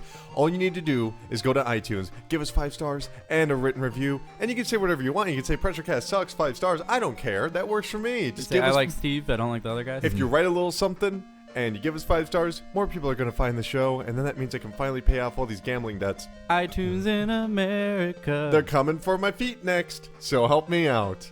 That's iTunes. Write a review With a I. and I'll be your boyfriend. iTunes. Welcome back to the show. Welcome back to the show. Guys, we play a lot of games during the week, and I think we need to talk about them right now in the games of the week. That's right. Let's start off. Justin, you've been playing the Metacritic top game of the year, Undertale. You smacked your face right into the microphone. What are you doing? Literally just headbutted the fucking microphone. No, it's my face. Justin, here's what I know about Undertale. Yeah. It's some sort of Tell me what you know. RPG that allows you to either choose to Right. fight or actually talk your way through scenarios. Well, it's not talk. There's a lot of different actions. So let's say, okay, you're fighting this thing. It looks like a rubber ducky on this washing machine. Okay. And it gives you the option to wash. And it's like, oh, well, yeah, I'd love to wash you. And there's so the gameplay portion, actually, there's this square that you have this red heart in. Yeah. And you use the red heart to dodge the things that are coming down at you, but sometimes there'll be certain colors that you want to catch. So you want to catch the green colors or So like that's a lot blue. more arcadey. You know? It is, like the battles don't get boring and there's not a lot of random battles. Right. And you, like, once you win over one of these enemies that you face, you don't see that guy again. Oh, okay. So there's not any duplicates or anything? So it's not like you're like when you're playing something like I don't know, Dragon Quest when you have all literally every JRPG from Tons the of 80s blobs and 90s. all over the place. Yeah. Yeah, you don't get bored with the random battles. The dialogue's all great, and there's a lot of different dialogue options you can see in random battles if you use like different items. What kind of graphics are we talking about here? It's kind of a throwback, isn't it? Looks a lot like Mother 3, I feel like, if you ever played that game. Which is Earthbound over here. Earthbound over here. The Yeah. sequel, the Game Boy Advance one that came out recently. That never came out to America. Recently? Well, I've got it. 10 years ago. A decade, 10 years ago. Well, that's more recent. What's than the a lot of story for games this that we're game, playing. man? Okay, there's a war between it's pretty standard. There's a war between monsters and humans, and now there's a seal between the human world and the monster world. And you're a kid that wakes up in the monster world, and of course there's like this woman that's guiding you at the beginning. It's very Of nice. course, yeah. Very nice to you, very motherly, and Of course, there's this woman that's guiding you through the monster so world. she's got a nice home for you. She's got you've got this nice house together where there's like a garden and there's a kitchen and all this stuff. And I she's don't want to cooking be stuck for you. there. I want to go out and see the world. Right, so you want to go out and see the world, but she's like, every time anybody tries to leave, they get killed, so she doesn't want you to leave. So you've got to decide, like, oh, I got to kill this woman that doesn't want me to leave, even though she's being really nice, or I've got to use my words to resist this thing, or different actions. So basically, you can either choose to fight people or talk your way through things. Kind of like Mass Effect in a way. I remember how cool that was, where you didn't have to go and shoot everybody; you could negotiate. You know, real Star Trek like. You know, or more sort of like Picard. Deus Ex, except for the new one where you have to kill people in boss fights. Yeah, that was always kind of lame. Well, again, it's They about, fixed it in the director's cut. They did. Okay. it's about 12 hours long, so you probably want to do at least 3 run-throughs and just see all the different ways that it can end. There's the storyline can get drastically different depending on your choices, so you actually get to see some different stuff. And that's only available on PC and Mac right now. I got it on Steam on my shitty laptop. That's cool. Available for shitty laptops And everywhere. and it works fine. It was $10, so I'd say you got to pick that game up. All right, Amazing. but I'm going to split this up. So I'm going to go into Assassin's Creed. We're going to go into Downwell, and then we'll go to Guitar Hero Live. Assassin's Creed Syndicate. I believe it's only the second or third Assassin's Creed, or is it it's the Really? ninth. Yeah, The ninth. mainline Assassin's Creed game, which they've released every single year since 2009. Last year they actually had 2 of them. And what can you say about Assassin's Creed Syndicate? Quantity, not quality. Well, it's not bad. It takes place in Victorian England. You play as a pair of twins who are both assassins. They're not really concerned as much about, fighting against the Templars as they are about saving London, which is actually being dominated by this one evil individual who controls business and street gangs. So, at night you're fighting street gangs. During the day you're kind of taking part of snobby business people. But what about my off time? Well, on your off time you're actually able to, go do stuff like free children from factories that are being, do child labor. It's pretty interesting in general. The new thing that they have in this title is, I don't know what you would call it. Let's just say it's a grappling hook, kind of like a Batman thing. And what you do is you can shoot it up and pull yourself up very quickly to the top of a building, which is good because the buildings are a lot bigger this time, much taller considering the period that takes place in. But you can also create you can shoot it to a building that's across the way and then slide your way very quickly instead of having to go all the way down and then climb the building up again. Tons of carriages. You can actually smash people around in your carriages. Nice. You can kill horses if you feel like it. I don't feel like it. Yeah, you might feel like it. It's kind of fun to kill a horse. There's guns in there. There's actually throwing knives. You can take people out with one headshot. It's... I don't know. It's more Assassin's Creed in general. They got the really base combat where it's punch, punch, punch, and then, dodge and punch, punch, punch, and throw a knife. And let me tell you, don't make any more of these for a while. This one's okay, but Ubisoft, please stop and just make one engine. Take 3 years and make one really good one. Because the thing about this game is it feels really segmented. I feel like when I'm running, I'm playing as legs. I feel like when I'm fighting, I'm just playing a button masher. I feel like when I'm climbing, I'm just holding a button. And worse yet, a little watered down, huh? Yeah, they still have the down jump and the up jump while you're holding R2. You have to press like X or circle. And your brain just doesn't work that way. You're never just thinking, no, I'm going to jump down. You're just thinking, I'm going to just jump forward. I want to jump up so he can land on the thing. But no, you want to jump down. So when you're holding the jump down, he'll jump up so that he can land on the thing. Duh. No, that's easy enough, right? That's not how your brain works. It feels off like the entire time. It feels old and weird and rigid, but I think it is one of the better Assassin's Creed games that they've had for a while. And I do like the world, and I do like the Cockney accents. But just deep down, I just want a new engine. Like, it needs to be rebuilt from the ground up. Like, it starts off very, very slow, and eventually you'll really get into it. But how's the platforming? Isn't it mainly a platformer? Or? Yeah, when you're playing it, it's just kind of like, man, it still feels like something that was designed for Prince of Persia on the PS2, which was very specific and was for levels that were built a certain way. And this being an open world, it never clicks quite right. Even with the grappling hook, oftentimes they'll be shooting a building that's behind you instead of the one you're looking at in front of you. It's like, And yeah, there's a few glitches here and there. Yeah, guns get stuck in walls, yada yada. I don't know. It's just, I don't know. Assassin's Creed now with more Assassin's Creed. It's a good game. Good. Good. It's a good game. Well, and that's how that series has always seemed to me. Like, it's always, I know exactly what I'm getting when I play an Assassin's Creed game. I haven't played this one, but if you were to ask me what it was like without playing it, I would just pull a review out of my ass. I would have probably said all the things that you just said. I mean, it's like, oh, well, there's a few glitches and it feels okay most of the time, but it's kind of segmented and it's just more jumping around and doing Assassin's Creed shit. It's snappier than the other ones. It feels snappier in the basic controls, but it still, it never feels right. Like, there's always these small problems that just irritate me where there was a train that was, at a standstill. Mm-hmm. And I was on one car and the other guy was on the other car. Now, there were no it was just platforms, not cars on there. But I couldn't hit him because he was standing on one car and I was standing on the other. And even though we were literally inches away from each other, we couldn't fight because that's not how it works. They've built one here and one there, and those animations don't interact unless they're on one solid platform. Mm-hmm. And I couldn't walk up to him because he's right on the edge and behind him is all this coal. So when I jumped over there, we couldn't fight either because there's coal in the way. It just feels weird. I want to fight a guy. Well, it seems like in the past couple of years, like the things that people get excited about in Assassin's Creed games are things that are not like Assassin's Creed. Like so it's like, oh, I like the water segments of the pirate Assassin's Creed, and that one was Black Flag was really cool. Yeah, it really is.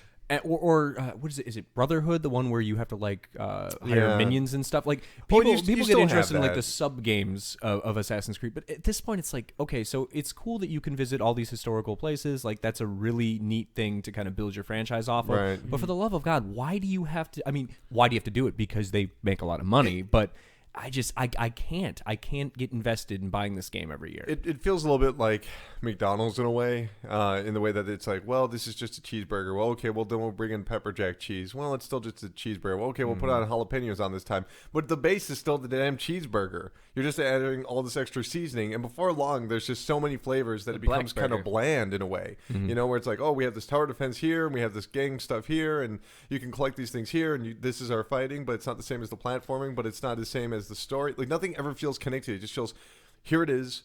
This is you climbing. And then all the way over here is just like, I never feel like there's a flow here. Something, it's just weird when something like Batman Arkham Asylum feels so much better, or Metal Gear Solid 5 feels so much better. Yeah. Like, all these games are so much fun, and the Assassin's Creed franchise there's like no reason this should just be okay. It's such a cool idea to go through Victorian England in a street gang and taking out people that are like, oh, what are you doing here? Oh, my kidneys. You know, like, that's awesome. Yeah. Can you sell their kidneys? Well, and franchise fatigue is a very real thing.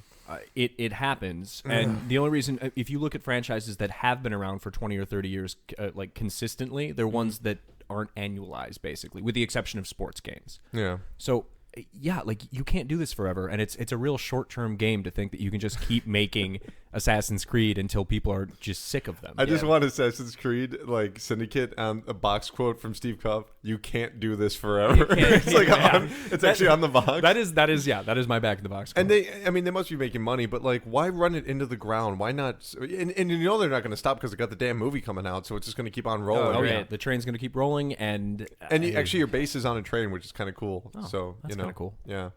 Anyway, Steve, what did you play? I played a game called Downwell, Colin. Downwell. I'm interested Downwell. in hearing about this one. I bought it. Actually, I just played it yesterday. I've been really busy this week, but I had a few minutes, and I was like, you know what? I'm going to buy a game on Steam and play it, because it's not like I have a million unplayed games in my Steam library.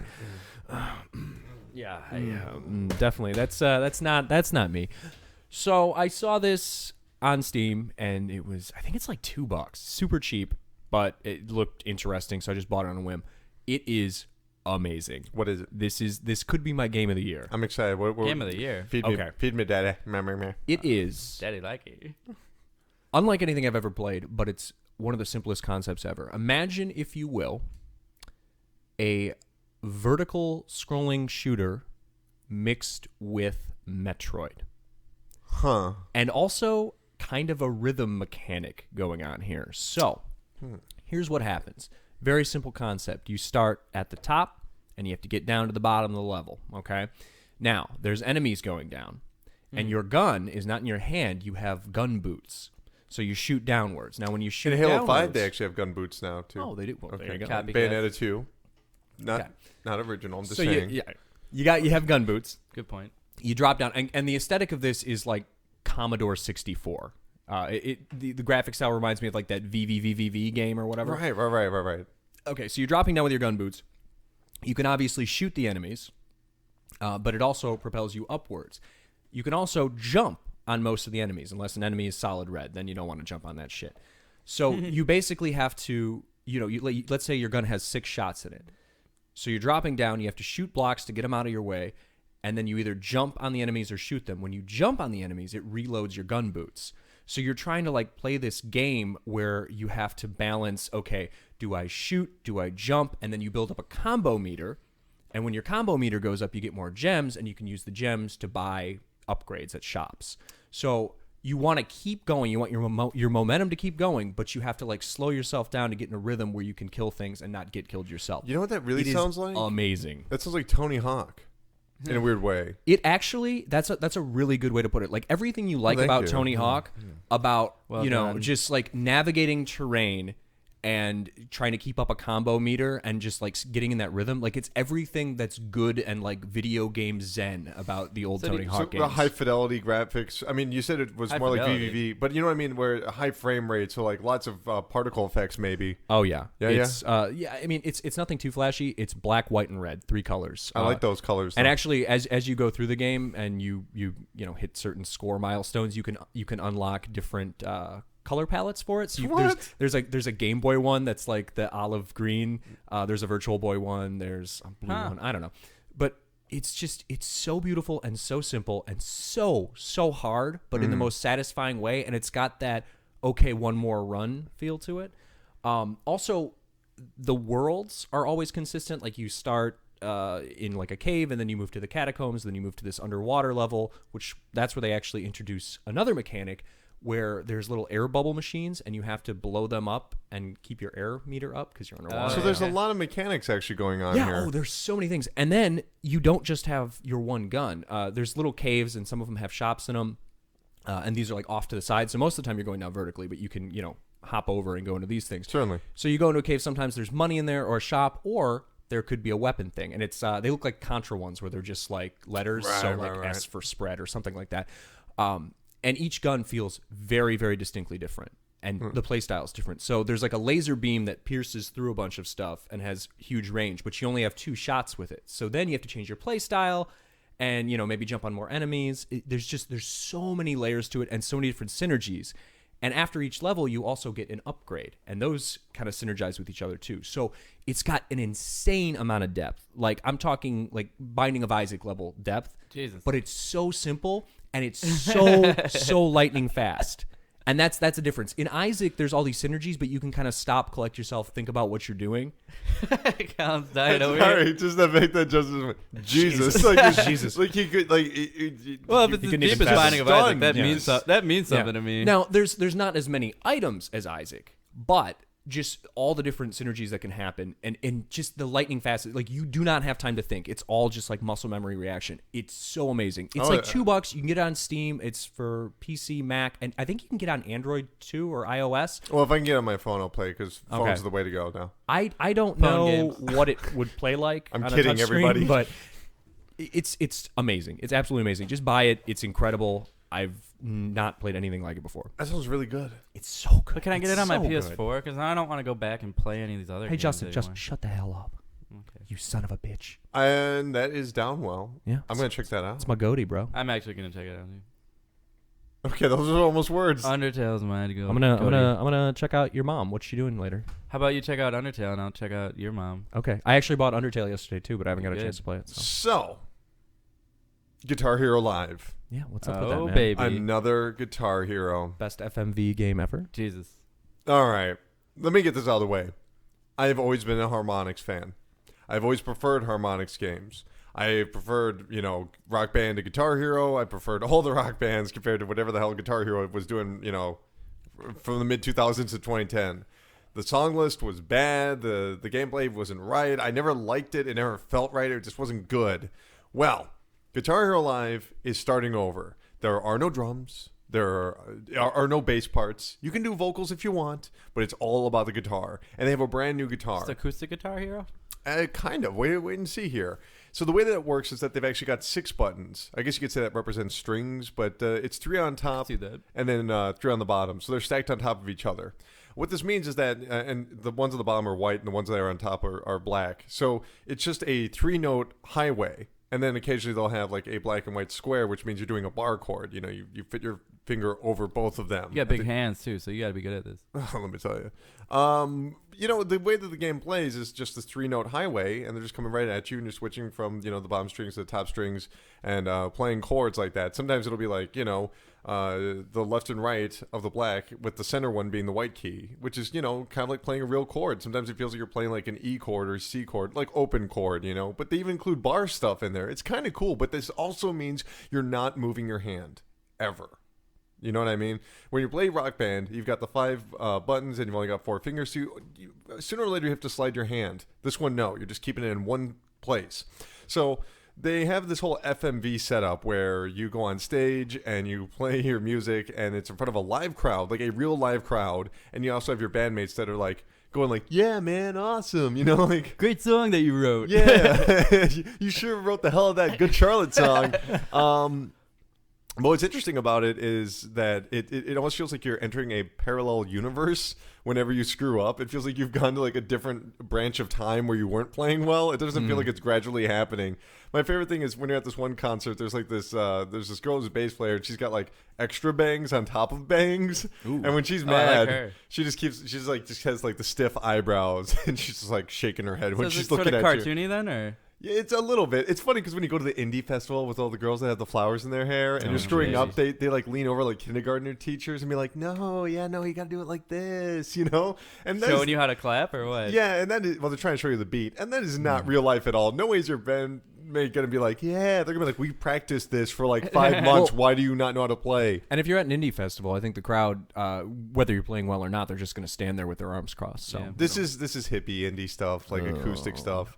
Like all those jam bands you love so much, Colin? Oh, I love the jam bands. Crunchy riffs. I can hardly tell you anything about the set list. I played this game for only maybe about 20 hours this week. I can't tell you hardly 20 anything. hours? Only 20 hours? I can hardly tell you anything about the set list because I have not played hardly any of that.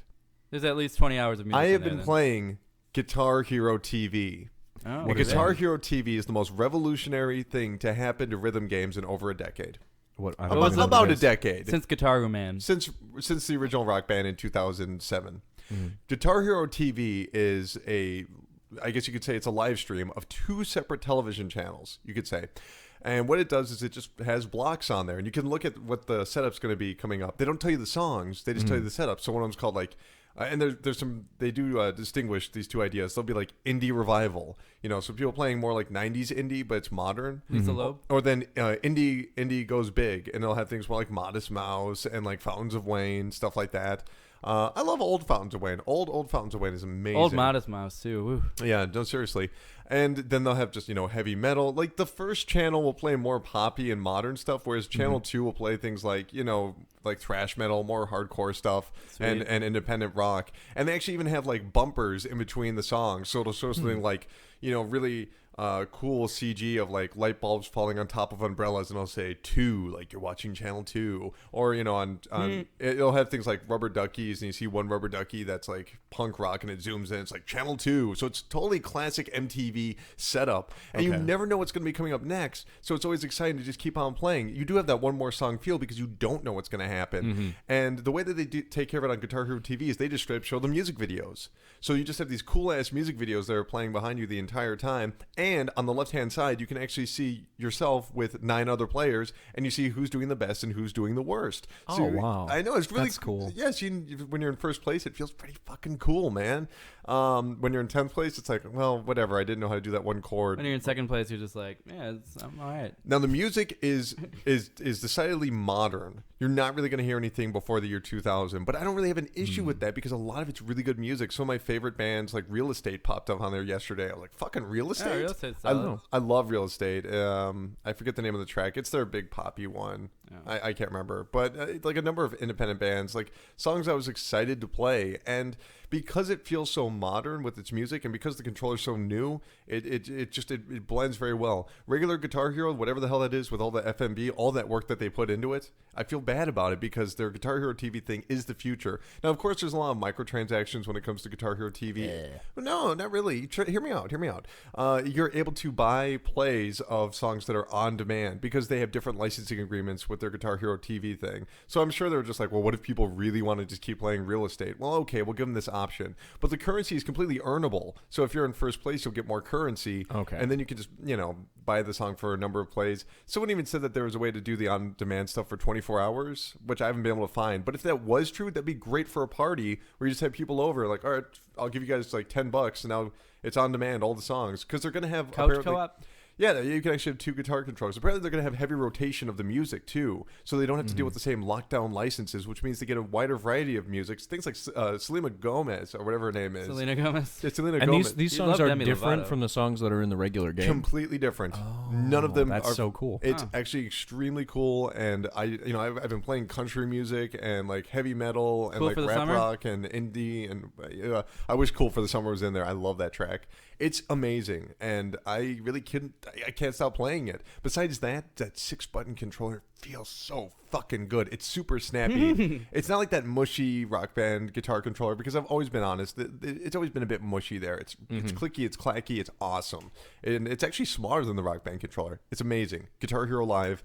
I've been waiting all week to talk about it. I cannot recommend it enough. If you like rhythm games, go get Guitar Hero Live. See how that? I'm just like, you got some crack, man? What a good game? Guitar. Is it potentially your goatee? No, Not but goating? no, because at the end of the day, like the track list isn't as good as I'd like. But man, Guitar Hero TV is just such an exciting concept, and I can't say enough good things about it. You like innovation, don't you? It is so innovative, and it's like, man, it makes Rock Band feel so old. It just it makes Rock Band just look like NBA Live. It feels like Rock Band's so trapped in 2010, and Activision actually put their money where their mouth is and invested in hardware that is actually amazing. It feels great, and creating this whole streaming network, which, my God, 2 separate channels you can watch at any time and play along with. It's hard not to. I fucking love it. I love Guitar Hero Live. High praises. And I never thought I was going to say, I did not, and I wasn't going to be pessimistic, but I went there being like, okay, show me what you got. And I just was like, this is okay. What the hell is Guitar Hero TV? Like, whew, man, something else. I'm glad Amazing. you didn't miss that feature. You're like, I'm not going to play the TV one. I'm not going to play the TV. I already got a TV. What does that even mean? And the Yeah, sad that's thing is, stupid. they should have named this Guitar Hero TV, but people wouldn't have understood what the hell that means. Yeah. You know? Well, the next one will probably be called that. No? I mean, they put all this focus on this FMB, and it's just kind of like, all right, whatever. Should have been Guitar Hero Live. I can't stop ranting about it. It's wonderful. I'm guessing the reason why they didn't emphasize the Guitar Hero TV thing as much is because we've got a real audience for you. It's like compelling, and it's easy to think about and to chew on and to talk about, even if you haven't played the game yet. Whereas Guitar Hero TV, obviously, it takes some explanation to kind of understand how it functions. They play the music video of the Sum 41. You play Sum 41. You Yeah, play- so if you just say it like that, I it's want like, more what? games where you can play as Sum 41. Yeah. Sum 41 the game. It's so good. It's so good. You gotta play it. I'm dead serious. I do want to play it. You gotta play it. You won't believe. You won't. Once Colin you play has not steered me wrong yet, guys. Once you play it, you'll be a believer, because once you realize that you're not using your pinky at all, it's like, whoa. And once you're looking at that lane highway, and it feels like there's so much going on, and you'll totally get in the zone and just start doing shit without even meaning to. It's awesome. That's nice. Okay, guys, are we done? Yeah, we're Can we done. stop talking about Guitar Hero Live for 2 seconds, guys? Yeah. Justin Undertale. wanted to talk about his favorite video game, Jackass the game on PlayStation 2. Ugh. No. Did you put each other around in shopping carts in that He one? loves it. I don't know. I know it exists. I don't know anything about it. I don't know anything. Well, after I've dispensed all that hot air, I think we need to get outside for a bit. In our imaginations, of course. Picture it, will you? Let's go outside to a little place we like to call the Chart Park. Yay. The land where money grows on trees. Yes, the Chart Park. This is the part of the show where we talk about all the business, financial, and legal news going on in the video game industry, kicking it off with the PlayStation 4. It won September in terms of hardware sales. Also worth noting that Why do we high five just now? I'm a fanboy. That's the what PlayStation 4 and Xbox One are performing 40% higher than the combined 23 months of PlayStation 3 and 360. We discussed that earlier, but hey, worth pointing that out.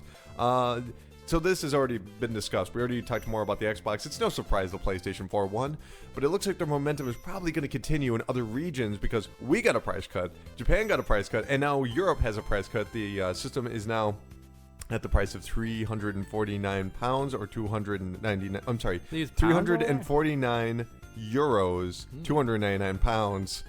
Over in Australia, 479 didgeridoos is how much it used to cost, and now, now it only costs 479 didgeridoos. It previously cost 549 didgeridoos. No word on if Tobias ever got in trouble.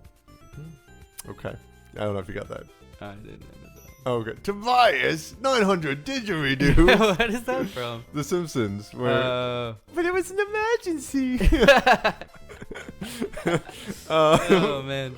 Well, you know, we like to end up the chart park with talking about the latest. At the end of it already? No, we like to end it by talking about the charts, but because it's the NPDs, let's bring it forward, guys. Let's talk about it for a moment. Here are the 10 best-selling games in North America in September. Number 10 was Minecraft, best-selling on Xbox 360. Number 9 was NHL 16, best-selling on Xbox One. Number 8 was Mad Max, best-selling on PlayStation 4. Disney Infinity 3.0, best-selling on 360. Number 6 was Super Mario Maker.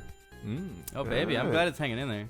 Number 5 was Destiny the Taken King, best-selling on Xbox One. Number 4 was FIFA 16, best-selling on PlayStation 4. Number 3 was Metal Gear Solid 5, The Phantom Pain, best-selling on PlayStation 4, so only in third place, even though it launched on September 1st, worth noting. Huh. Number 2 is Madden NFL 16 on the PlayStation 4. And in first place, no duh, it is NBA 2K16 on the PlayStation 4. Really? So I I had no want to idea make it was sure... running away with it. Why am I mentioning systems? Because we get the listings of which it sold best on. We don't get the listings on actual numbers on there. So But Metal Gear Solid isn't on Xbox One, is it? Yeah, it is. Yeah. New one? It's actually on Xbox One, PlayStation 4, PlayStation 3, and 360. Just as many consoles as Madden and NBA and I gotta FIFA learn these 16. things. And For your some reason personal computer too. Oh, I can play on the Justin. computer? It's very Why, important. no one's gonna go into a store and buy a disc anymore. I'm not gonna go buy a computer Go to a disc. It's at a store. Go to a disc store. Guys, let's talk about Hideo Kojima for a second. According to the New Yorker, do you remember when they used to have the New Yorker? It was like back in the 90s. It's weird. No, I don't actually. Last week you had Wall Street Journal. This week you have the New Yorker. Listen, I just go to the source, man. I don't care where it comes from. I just go to the That's source. where the hard gaming news comes from. Hard gaming news. That's a new segment. We're hard for this gaming news. Apparently, Kojima left as of October 9th. There were even pictures of his going away party of him raising a beverage and a lot of other people. What kind of beverage was it? I can't really tell you. I don't know. Iced tea? I don't know. Maybe just wanted a glass So of a water. brisk. It was a raspberry brisk. Snake venom. Oh, baby. He just drank a big, tall glass of nano machines. Oh, doctor. Kojima actually has worked at Konami since 1986. I was born in that long year. time. Yeah, that's my lifetime right there. Mhm. Well, Konami didn't like the article. Here's what they said. Currently, Kojima and the development team are finished developing Metal Gear Solid 5 and are taking a long time off from work. Oh, Literally long time off? forever. Yeah. Because the development time for console games is so long and fatigue builds up, it's common for employees to take extended periods of time when development is finished. So he's not gone, he's just on vacation. Which is why you hold a giant party, because you're going on vacation. That is. You know, Konami, I don't understand them at all. Like, everything they do, like, I don't believe that they're run by real human beings. I think it's just a bunch of, like, spider monkeys just shitting all over tables and, like, pushing buttons. I don't know about that. Oh, I believe it's absolutely run by human beings. Now, if we were to say the Pressure Cast loves Peter Molyneux, the Pressure Cast hates Peter Molyneux. What's going on here? Because I like Peter Molyneux, and when the episodes are on, you always go, I don't like Peter Molyneux. I'm So- lukewarm on him. Basically, what I think is going on is that you've got a real problem with communication through this company, because there are some people that are like, no, we're not going to leave console games. We're not leaving Kojima. We're not doing any of that. And other people saying, just burn it all. We're just going to pachinko machines. And he's gone. He's not. There's no way he's a Konami employee. You don't throw a party for someone going on fucking vacation. It doesn't work like What that. a life you would lead if you were like, I know. It's like, hey, I'm taking a couple days off next week. All right, let's throw a party. thank God he's fucking leaving for a few You weeks. guys think he's hanging out with Guillermo del Toro somewhere? Yum, yum, Probably. yum, yum, yum. Maybe they're working on that Silent Hill game Welcome together. to my island. The only thing I can think of is maybe he's got some like non-compete clause in whatever contract he has. Yeah, he does. It ends in December. Okay, Oh. so as of right now, he's just on extended vacation, heavy-duty finger quotes. But in December, it'll be like He's clearly going to go to Kojima-san has Nintendo. gone. Yeah. Well, if it is a vacation, Elsewhere. I hope it's all he's ever wanted. Mm-hmm. Oh, I had one other thing to say about him, but I don't remember. Okay. He's that company, right? Without him, what is that company? Well, they had a lot of things. They all left. A lot of people. They all left. Yeah, Yeah, they're everyone else just did. gambling. That's all they are. Yeah. Oh yeah.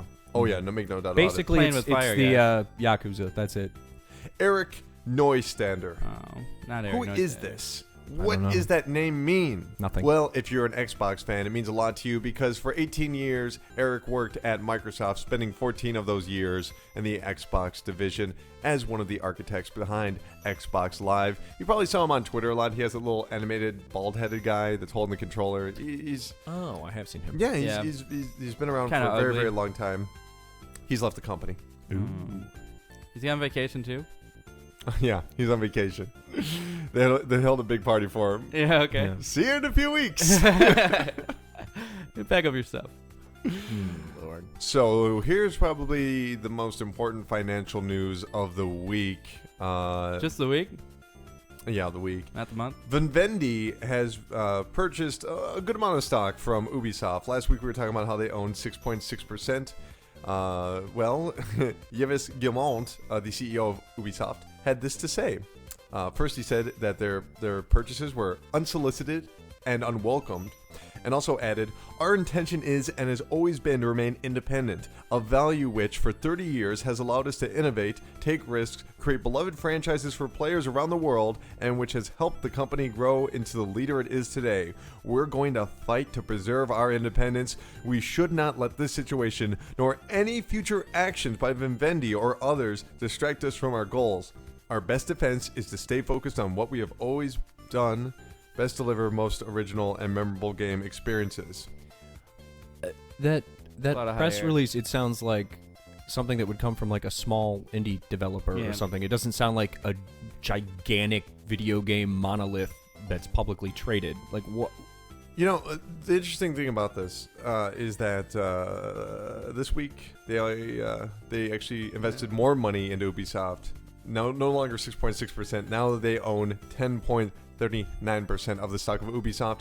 And this is also very similar to what happened about a decade ago. I remember this when Electronic Arts was actually investing into Ubisoft. And didn't the French government get involved at some point? It got real crazy. Antitrust or something? Who Yeah. else does Vivendi own? They used to own Activision Yeah, they used to own Activision. and Blizzard. And I think they might have had money in Electronic Arts at one point. I'm not Didn't positive. Did they have any? Maybe it was 2K or something. Like I thought they had something to do with like Saints Row or something. I don't believe so. No. Okay. I I don't know. It's just you got to give credit to Ubisoft for being like, fuck no, we don't want that. Like, you know, and I'd say what you will about Ubisoft, they do take risks. They do a lot of things that no other company will be willing to do. Whenever a new console launches, like, here's an exclusive. What do you want? I don't know. I don't know if I would go so far as to say they're a risk-taking company. Zombie U? Okay, here's what they Rayman do. Origins? No. These are small The projects. Did you just say the crew? Yeah, well, hey, it was a risk. Oh Lord. Okay, so with this company, they do not take risks. What they do is they do the exact same thing over and over again. They have a template that they apply to every genre imaginable. Even when you like, the first thing everyone that I talk to about that new Far Cry game, the dinosaur Far Cry thing, Yeah. the first thing that always pops up in conversations is There's no "So, dinosaurs in it, just to be clear." What are you going to climb to reveal the map? Yeah. Are you going to climb a brontosaurus or tree? Because you know that's going to be in there. There's Sure, like things sure, that are, sure. are just in all of their games. So then, these are their big money-making tent poles. These big, boring monoliths. Yeah, These- but- and then that allows them to make the smaller games. So like that whatever that RPG they put out last year. Oh yeah, Child of Light. Or if you look at their Valiant Hearts, or whatever it's called, Yeah. the World War I game. Small games. But here's what I'm saying. Like, what do you think they should have gone with? Rainbow Six or Prince of Persia?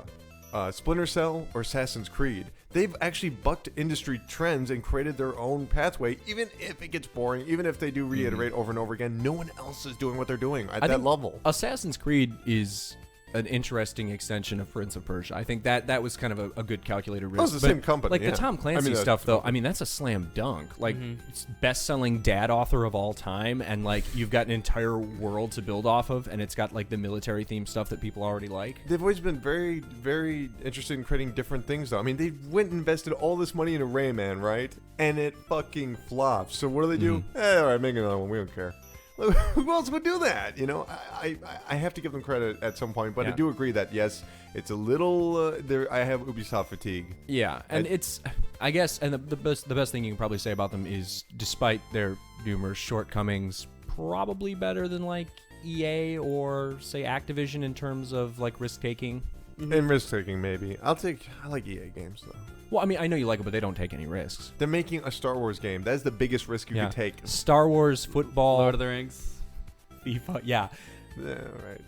Okay, let's move on to the next story here. So good luck, Ubisoft. Activision has announced their own esports division that is being headed by Steve Bornstein. He's the former ESPN CEO, as well as Mike Seppo. He was a He's Major League Mr. Gaming co-founder. How much do they have to pay that guy to come over? I don't know, but Bobby Kotick has this to say. Celebrating our players and their unique skill, dedication, and Ugh. commitment is the essence of esports initiatives. This is disgusting. Is that his voice? No, but doesn't it sound like Yeah. him? There are no better leaders for this initiative than Steve and Mike. Steve has unparalleled experience in creating a sports network powerhouse, and his groundbreaking leadership at ESPN and the NFL Network shaped how the whole world experiences sports. Mike's entrepreneurial vision helped make esports a household word, and he is uniquely Household positioned word. to take the experience to the next level. Mm-hmm. This is gross. This is a really smart move because if you can say one thing about the problem that esports is having is it's huge, but people don't know about it because it hasn't been legitimized by, old Gambling? guard sports journalism. It's the same thing with anything with E in it. Post office doesn't deliver email. You can't get kicked out of People do restaurants for use email, though. e-smoking or e-cigarette, and now esports. And they won't let me e-smoke in my car anymore.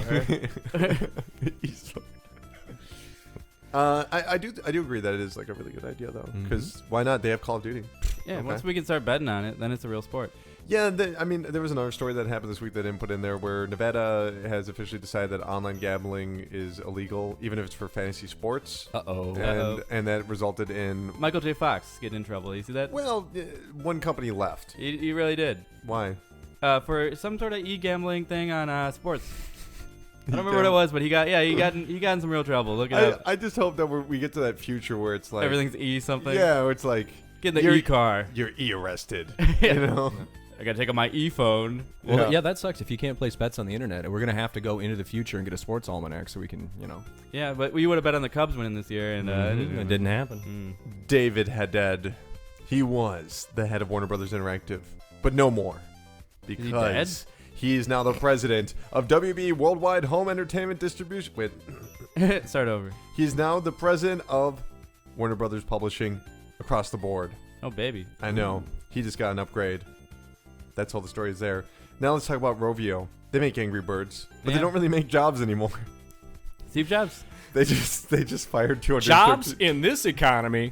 They just fired 213 people. Yowza. That's just those mobile developers for you, right? Yeah. Just constantly firing people. Well, I think it's entirely disrespectful because the way that they let these people go is they just put them in a big slingshot. Shoot 'em out there. Shut up.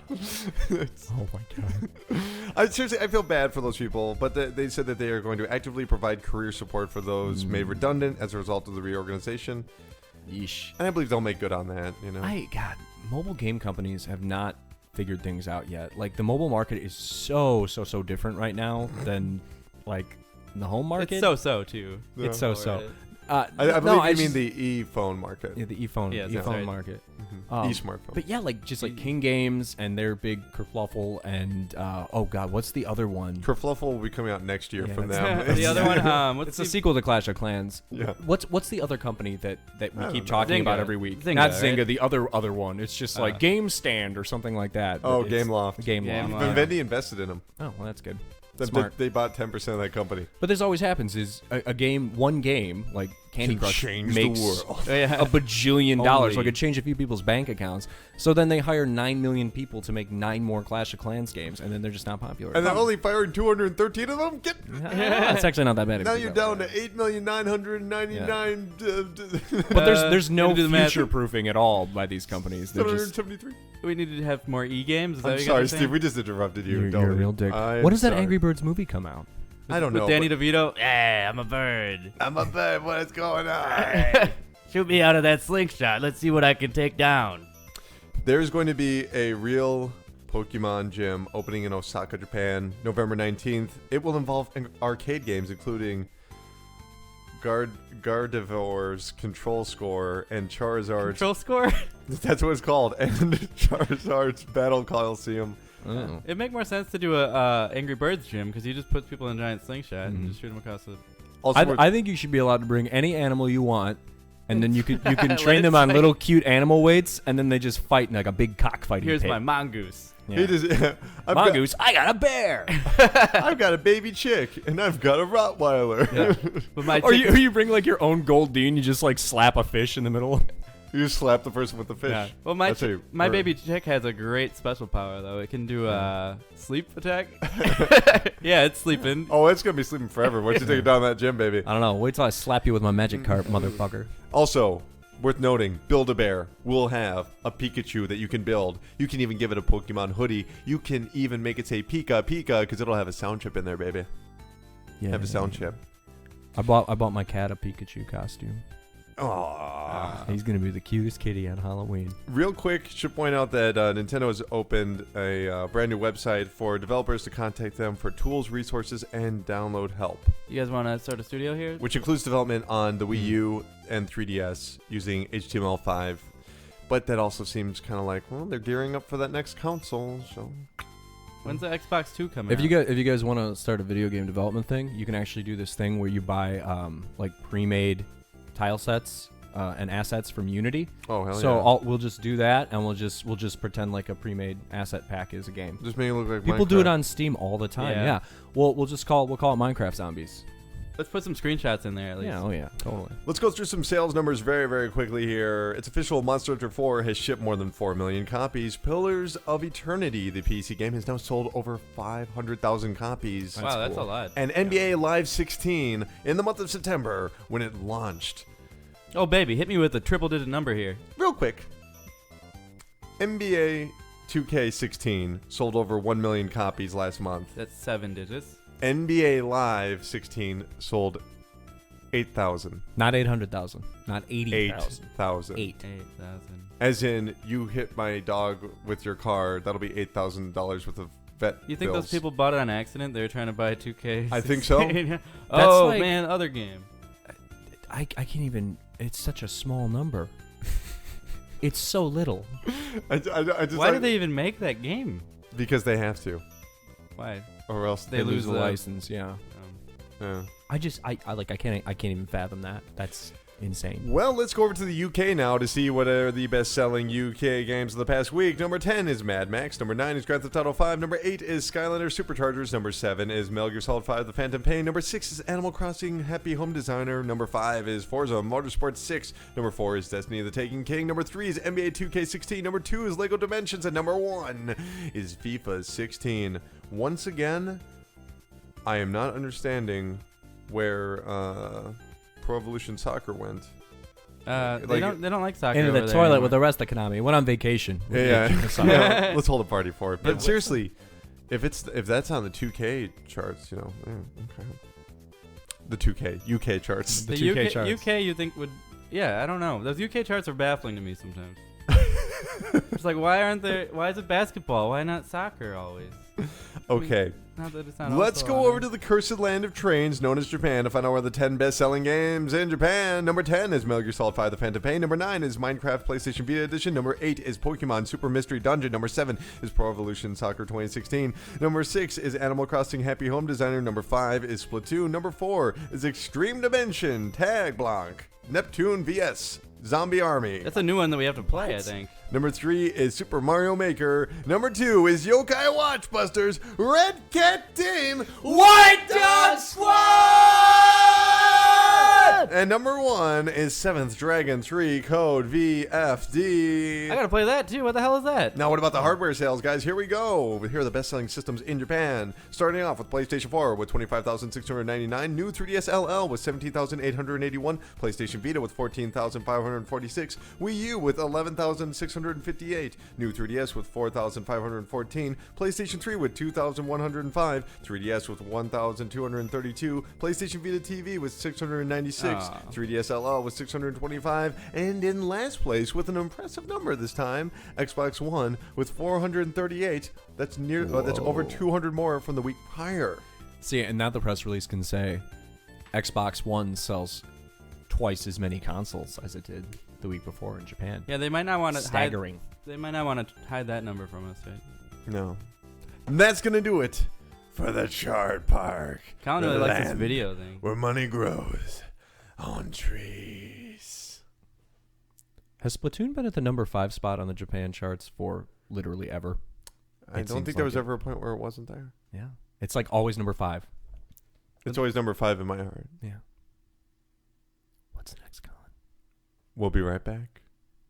After this! Hey you, yes you, you're listening to the PRESSURECAST right now. Maybe you're watching it on YouTube, but that doesn't matter because we want you to go to iTunes right now and give us 5 stars and a written review. Why 5 stars? Why written review? Because if you put those two together, you are going to get us more listeners. Why do we want more listeners? Well, because we want more people to hear the show. And why do you want us to get more listeners? Because that means you'll be the hipster that says, yeah, I used to listen to the PRESSURECAST way back when. Big deal, you just found that show. Psh, I know about it, those stupid guys. In fact, I even gave them a 5-star review. That's probably the only reason you're able to hear it. The more 5-star reviews and written reviews that we get, the more notoriety the show gains, and that helps us all because we're all on a mission to stop the sun. Help us today. Go to iTunes right now, 5 stars and a written review. Be there. Welcome back to the show, guys. It's time for a big talk in a small world. Let's get tiny. It's time for Pocket Talk, Pocket Talk, Pocket Talk. I'm just a little guy. Okay, well, let's start off with Yokai Watch. We always are talking about that damn Oh, Yokai baby. Watch. Yeah, it's going to be out on November 6th, and in fact, they actually have a 2DS bundle, not a 3DS bundle. Oh, come on. Probably because they want kids to play it. Yeah. This This Pokemon... game isn't for kids, it's for us. Yeah, we're going to play that game more than any other dumb kids. We appreciate it. We have hard lives out there. You know, we got things to worry about, like gang warfare, and those kids are just worried about gang warfare, that's one thing. Scraping their knees or whatever. Gotta keep them separated. Are we all getting Yokai Watch on November 6th? Yeah, baby. Of course we are. Okay, thank God. Fantastic. How much is it? Like $30? I've been on Yokai Watch for it seems like months now. Yokai Watch on fleek. Yeah. Sony has announced that they, let's just have Masasayo Ito say it himself. He is the senior vice president of Sony's computer entertainment. Currently, first-party studios have no titles in development for PlayStation Vita, since third parties are working very hard on PlayStation Vita. Okay. Yeah. I guess that's true. Third parties are doing all the work. Ito. SCE's own strategy is to focus on PlayStation 4, which is a new platform. If you look over at the Japanese sales charts, that's absolutely true. There are more third parties that are developing games for the Vita, and Sony has no plans to release any more games, it kind of looks like. How does that make you feel? It's kind of weird because it's just like, everybody else is doing stuff for our system, so we're just not going to do anything. Well, I'm not going to go to the post office and pick up my own mail. Someone drops it off. Why would I? You know what I'm saying? Well, here's a stupid question. What are some first-party Sony games? That's a stupid question. That is so stupid, but what do they make? Like what- Vita exclusives? Or anything, even Uncharted, PS4. Freedom Wars. Well, that's Naughty Dog. That's That's Sony. That's Yeah, Sony. that's They just own straight up them. Sony. Okay. Well, and the Uncharted game for Vita, that was a launch title Yeah. or shortly thereafter? Golden Abyss. Wait, what did you yeah. say after that? What did you say after Uncharted? Freedom Wars. Freedom Wars. And then can you think of any other Sony exclusives? Sure. Yeah. I mean, Sony exclusives that are exclusive to the Vita. Yeah, I can't remember off the top of my head right now, but there are more. Like I assure you, because that's one of the reasons I got the Vita TV. Well, and I think that's kind of telling as Killzone well. Mercenary. Okay, and there's some. Oh, that's a third party one. I don't know. Wait, which one? I was thinking about that shitty Call of Duty game that came out for Vita. Yeah, that game is something else. Okay.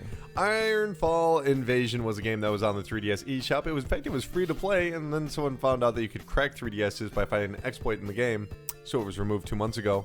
Now it's back.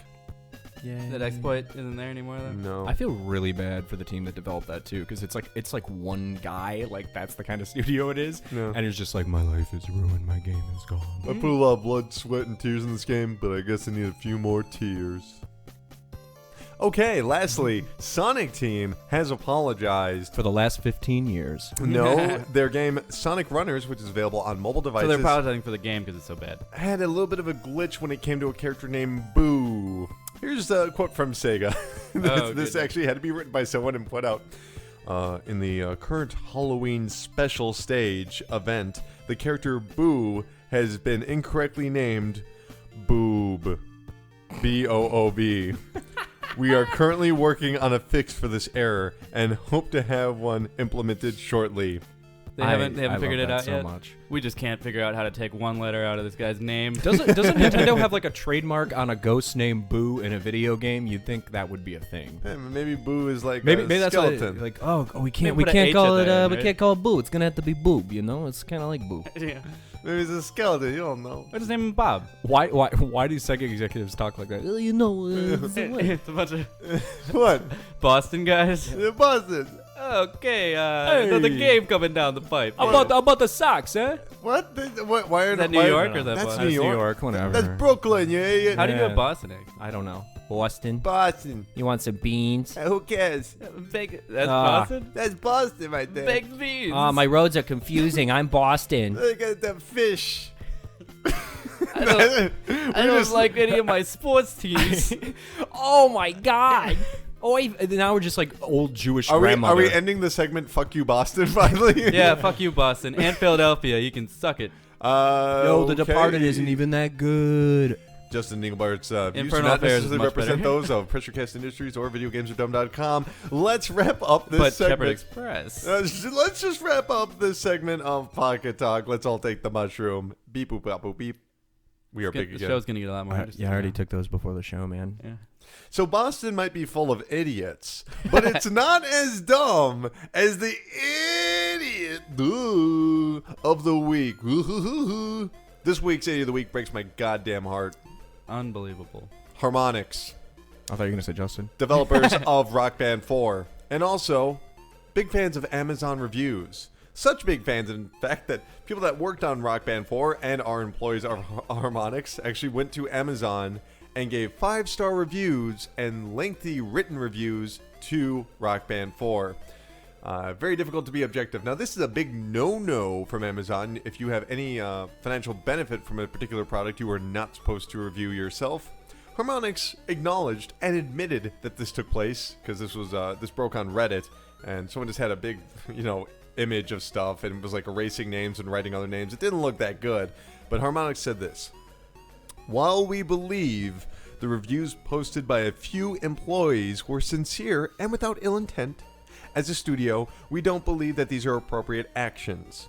We appreciate the feedback from the community and take our relationship with our fans seriously. This is just beyond asinine. One, I'm going in the corner. why in God's See you, name would Colin. you think that you would not get caught doing this? Like, there's no way you would not get caught. They didn't even create dummy accounts. Like, these are their main Amazon accounts, which is just beyond idiotic. In addition to that, why did you think that you needed to do this? Because in the grand scheme of things, this is a major release that's going to get hundreds and probably thousands of reviews on Amazon. A couple of 5-star reviews are not going to impact this in any way, shape, or form. How many people did reviews? I don't know, a handful? There wasn't even that many. There was a few. There were Yeah, a few of these. a few.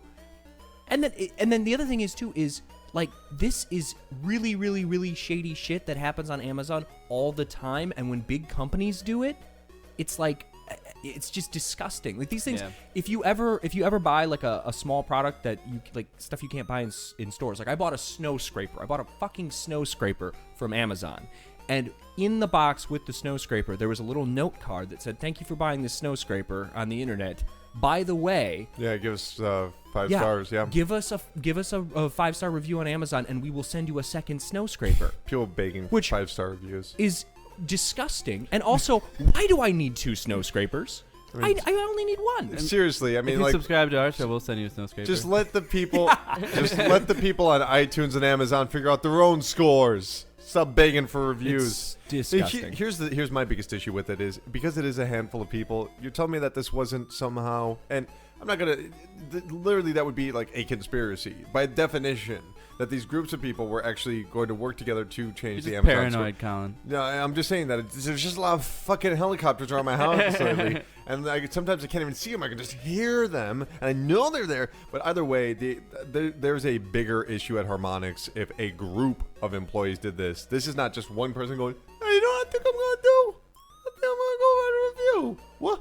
You wrote a review too? What a coinkydink! Why You not? did? Oh my goodness! Like Harmonix needs disciplinary action immediately, and like I mean you don't want to. That shit's gross. What do you And say? it's bad PR. Fire It's those really guys. bad PR. Fire those guys. Yeah. You know what? I don't want to say fire anybody because that's just Send them home.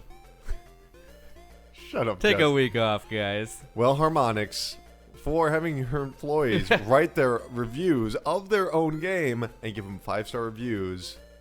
Jesus, it's just like I'm so disappointed in that company. Yeah. You are the idiot 5 out of 5 of the week. They brought the magic back to Rock Band.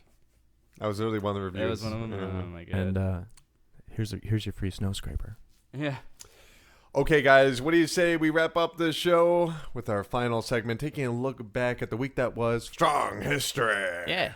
All right, kicking it off, we have 10 years ago, Call of Duty 2, Sid Meier's Civilization 4, and Sniper Elite were released on the PC, and Soul Calibur 3 was released on the PS2.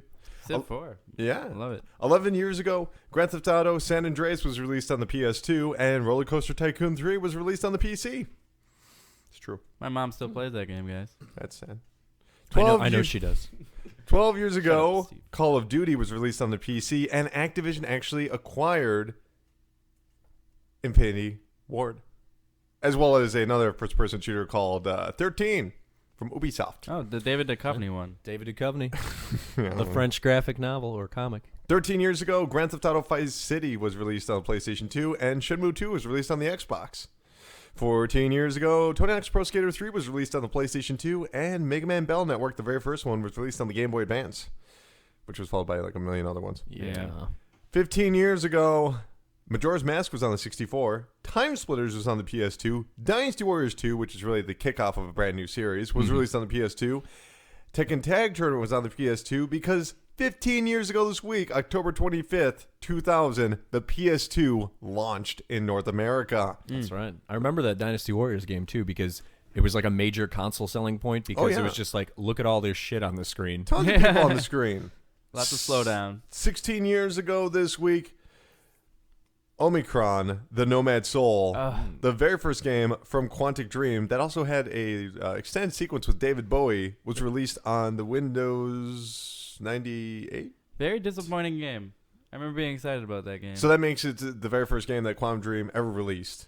Also, Williams Entertainment officially shut down their pinball and Atari games division. See ya. Wah. And the Neo Geo Pocket was released in Japan. Still the best handheld thumbstick of all time. Very clicky, I like it. So perfect. 17 years ago this week, Bushido Blade 2 was released on the PlayStation. Yeah, bringing it back around to Bushido Blade. Rival Schools was released on the PlayStation. Oh, I love that game. Crash Bandicoot. Crash Bandicoot. Bandicoot 3 Wars was released on PlayStation, and Brave Fencer Musashi was released on the PlayStation. Brave censor, like, oh, I'm gonna censor this one. No, you can't say that. 18 years ago, Diddy Kong Racing came to the 64. Sonic R released on the Sega Saturn. How long ago was this? 18 years ago. Yeah, about right. Tomb Raider 2 was released on the PlayStation, and Fighting Force, Justin's favorite, was released on the that PlayStation. Demo. 19 years ago this week, Twisted Metal 2, Command & Conquer Red Alert, Wow. and Half-Life. That was a pretty good week. That was a pretty good week. How could that all those happen? Like those are all like classics. Yeah. And the best game of that week, Twisted Metal 2. Yeah. hot take. Darktooth. 20 years ago, Tenchi Muyo Game Hen was released on the SNES, Oh, which Game Hen. we both played that. Even though it What's never a game hen? I don't know, but we It's played an RPG, right? Yeah, we played that. Yeah, we did play that. 21 years ago, Samurai Showdown 2 came to the arcades, and Idea Factory was founded in Japan, which they're still around today. Still making ideas over there. 22 years ago this week, Castlevania Rondo of Blood was released on the TurboGrafx CD, which would later inspire Symphony of the Night. 23 years ago, Shin Megami Tensei, the very first one, was released on Super Nintendo. 24 years ago, Super Castlevania 4 released in Japan, as did Final Fantasy 4. Whoa. And 27 years ago, the Sega Genesis launched in Japan. But 28 years ago, the TurboGrafx 16 launched in Japan. Yes. I love those little cards. They're pretty cool. I found a shop that has a shit ton of TurboGrafx stuff. Don't say where it is. Where? We don't want them to have more business. Nope. I'll show you. We'll do it. Mm-hmm. He tattooed it on his hand. That's going to do it for Strong History. I want to have an extended conversation at this point about... No, I'm fucking with you guys. Let's close out the show! Steve, where can people reach you on the internet? Well, you can go to optimismvaccine.com, which is a crazy, weird, pop culture, forgotten trash nightmare of a website. Yeah, that reminds It's me sort of like all the disgusting crevices between popular culture and forgotten trash. We just kind of like dig around in them. What about on Twitter? On Twitter, you can find me at Steve Cuff. That's at Steve CUFF. See you, friendly face! There you go. Very nice. You can find the OpVatCast, which is the podcast that I host, and that's on iTunes. Look that up. Give it 5 stars. Yeah, Great review. Give it 5 stars and a great review. Or tell me that you hate my guts. He'll send you an ice scraper. Yeah, I'll send you an ice scraper. What else can you do? You can go on YouTube. Just search for Optimism Vaccine, and I promise we are there. Justin, where can people reach you on the internet? People can find me at Justin Engelbart on Twitter. I'm Sparky Finkster on PSN. I would welcome some ads there. And, of course, Justin and Colin channel on YouTube. I'm working on it, I promise. Fantastic. All right, you can follow me on Twitter at Dr. Crychop. That's at Dr. Crychop. You can follow the PRESSURECAST at PRESSURECASTPod. Go to youtube.com/videogamesardumb. Check out the latest videos. There's a ton of stuff coming up this week, including WWE 2K16, Halo 5, bunch of other things. Do go to iTunes, give us 5 stars, written review. That really helps us out. Okay, guys. Well, people at Rovio lost their jobs. Nothing lasts forever, except the PRESSURECAST, because the PRESSURECAST is forever.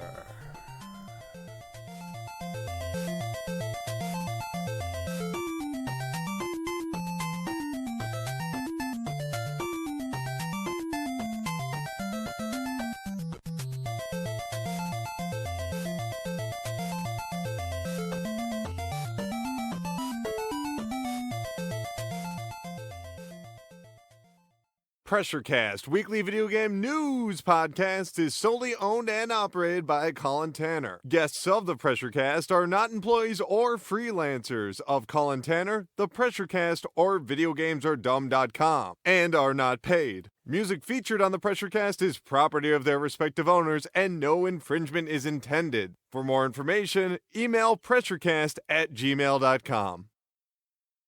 This week on the PRESSURECAST, Microsoft hides Xbox One sales numbers, NBA Live crashes and burns, and Ubisoft fights back against Vivendi's investment, plus impressions of Downwell, Guitar Hero Live, Assassin's Creed Syndicate, and Undertale. It's Monday, October 2016.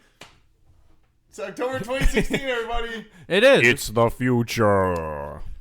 This week on the PRESSURECAST, Microsoft hides Xbox One sales numbers, NBA Live crashes and burns, and Ubisoft fights back against Vivendi's investment, plus impressions of Downwell, Guitar Hero Live, Assassin's Creed Syndicate, and Undertale. It's Monday, October 2016. The fuck is wrong with me? October is only like 31 days long. Yeah. This week on the PRESSURECAST, NBA players are on the PRESSURECAST this week. NBA players. This week on the PRESSURECAST, Microsoft hides Xbox One sales numbers, NBA Live crashes and burns, and Ubisoft fights back against Vivendi's investment, plus impressions of Guitar Hero Live, Assassin's Creed Syndicate, Downwell, and Undertale. It's Monday, October 2016. You're fucking crazy. Can't do it. October 2016. October 26th, 2015. It's 2015, Colin. Okay, thank you. This week on the PRESSURECAST, Microsoft hides Xbox One sales numbers, NBA Live crashes and burns, and Ubisoft fights back against Vivendi's investment, plus impressions of Guitar Hero Live, Assassin's Creed Syndicate, Downwell, and Undertale. It's October 2016. What the fuck? This is amazing. Keep doing October 25th. October 26th. Oh, we should have just kept the intro part. In the year 25. Okay. Okay, all right, here we go. This week on the PRESSURECAST, Microsoft hides Xbox One sales numbers, NBA Live crashes and burns, and Ubisoft fights back against Vivendi's investment, plus impressions of Downwell, Guitar Hero Live, Assassin's Creed Syndicate, and Undertale. It's October 2016. It's October. It's awesome. What the fuck is wrong with me? Can you say something else? It's like you're trying to not do it, but you can't help. It's like It's you're the possessed. 26th of October, 2015. It's Monday, October 26th. 2015. Just slow down when you do that part, man. Okay, here we go. This week on the PRESSURECAST, Microsoft hides Xbox One sales numbers, NBA Live crashes and burns, and Ubisoft fights back against Vivendi's investment, plus impressions of Guitar Hero Live, Assassin's Creed Syndicate, Downwell, and Undertale. It's October 26th, 2015.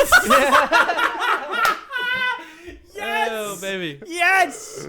I definitely want to put all those together in one Yeah, can we supercut. Can we get a supercut of flubs? Okay. Flubs. We have we go. flubs from earlier still, too, right? Okay, here we go.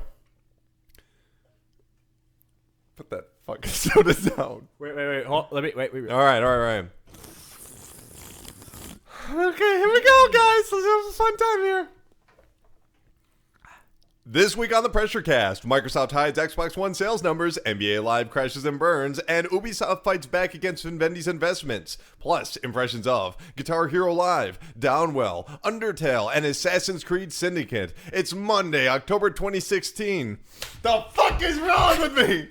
What is going Why on? do you keep saying that? What did I... Never stop. Okay, here we go. This week on the Pressure Cast. Fucking hell. This week on the 2016 cast. Oh my god. October 2016. I'm gonna just delete. October 2016. Impressions of October I'm 2016. gonna delete this because it's. Well, no, we'll just leave No, it. you. Fuck I it, want you to fuck say it. this. I want this MP3 file. Okay, great. I do too. I would like the Okay. MP3. Thank you. We'll put it at the end of the episode. Could you get me that in a FLAC? All right, great. This week on the Pressure Cast, Microsoft hides Xbox One sales numbers, NBA Live crashes and burns, and Ubisoft fights back against Vivendi's investments. Plus, impressions of Guitar Hero Live, Assassin's Creed Syndicate, Downwell, and Undertale. It's October 20... Shit, fucking bullshit. It's October 26th. Fuck. How about me and Steve do that October part for you? Yeah. You say all the things, and then we go. It's Monday, October 26th. I have to outsource a word? Yeah. I have to outsource a fucking You word? can crowdsource. Have you heard of Indiegogo? Okay, here we go. This week on the Pressure Cast, Microsoft hides Xbox One sales numbers, NBA Live crashes and burns, and Ubisoft fights back against Vivendi's investment. Plus, impressions of Downwell, Guitar Hero Live, Assassin's Creed Syndicate, and Undertale. It's Monday, October 2016. You motherfucker! It's Monday, October 26th, 2015. October 26, 2015. 2015. October 26, Don't 2015. say it with me, you motherfucker. I am. Let's say it together. Why would we say it together? It's Monday, October 26, 2016. There we go. That's still wrong. That's still very wrong. It's Monday, October 2015. It's Monday, October 25th. It's Monday, October 26th. 26, 2015. It's Monday, October 26, 2015. It's Monday, October 26, 2015. It's Monday, October 26, 2015. It's Monday, October 26, 2015. This week on the Pressure Cast, Microsoft hides Xbox One sales numbers, NBA Live crashes and burns, and Ubisoft fights back against Vivendi's investments. Plus, impressions of Guitar Hero Live, Undertale, And Downwell. It's October. 2016. Okay. This week on the Pressure Cast, Microsoft hides Xbox One sales numbers, NBA Live crashes and burns, and Ubisoft fights back against Vivendi's investments. Plus, impressions of Guitar Hero Live, Undertale, Downwell, and Assassin's Creed Syndicate. It's Monday, October 26th. What the fuck is going on? You had it that time. You said October 26th. I said I was gonna say teen. I had to stop. I had to stop. Stop thinking about teens. Okay, there we go. That'd be nice. Teens on the brain.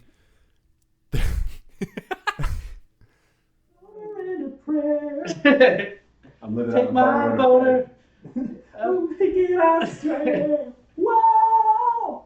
Boner and a prayer. Boner and a prayer.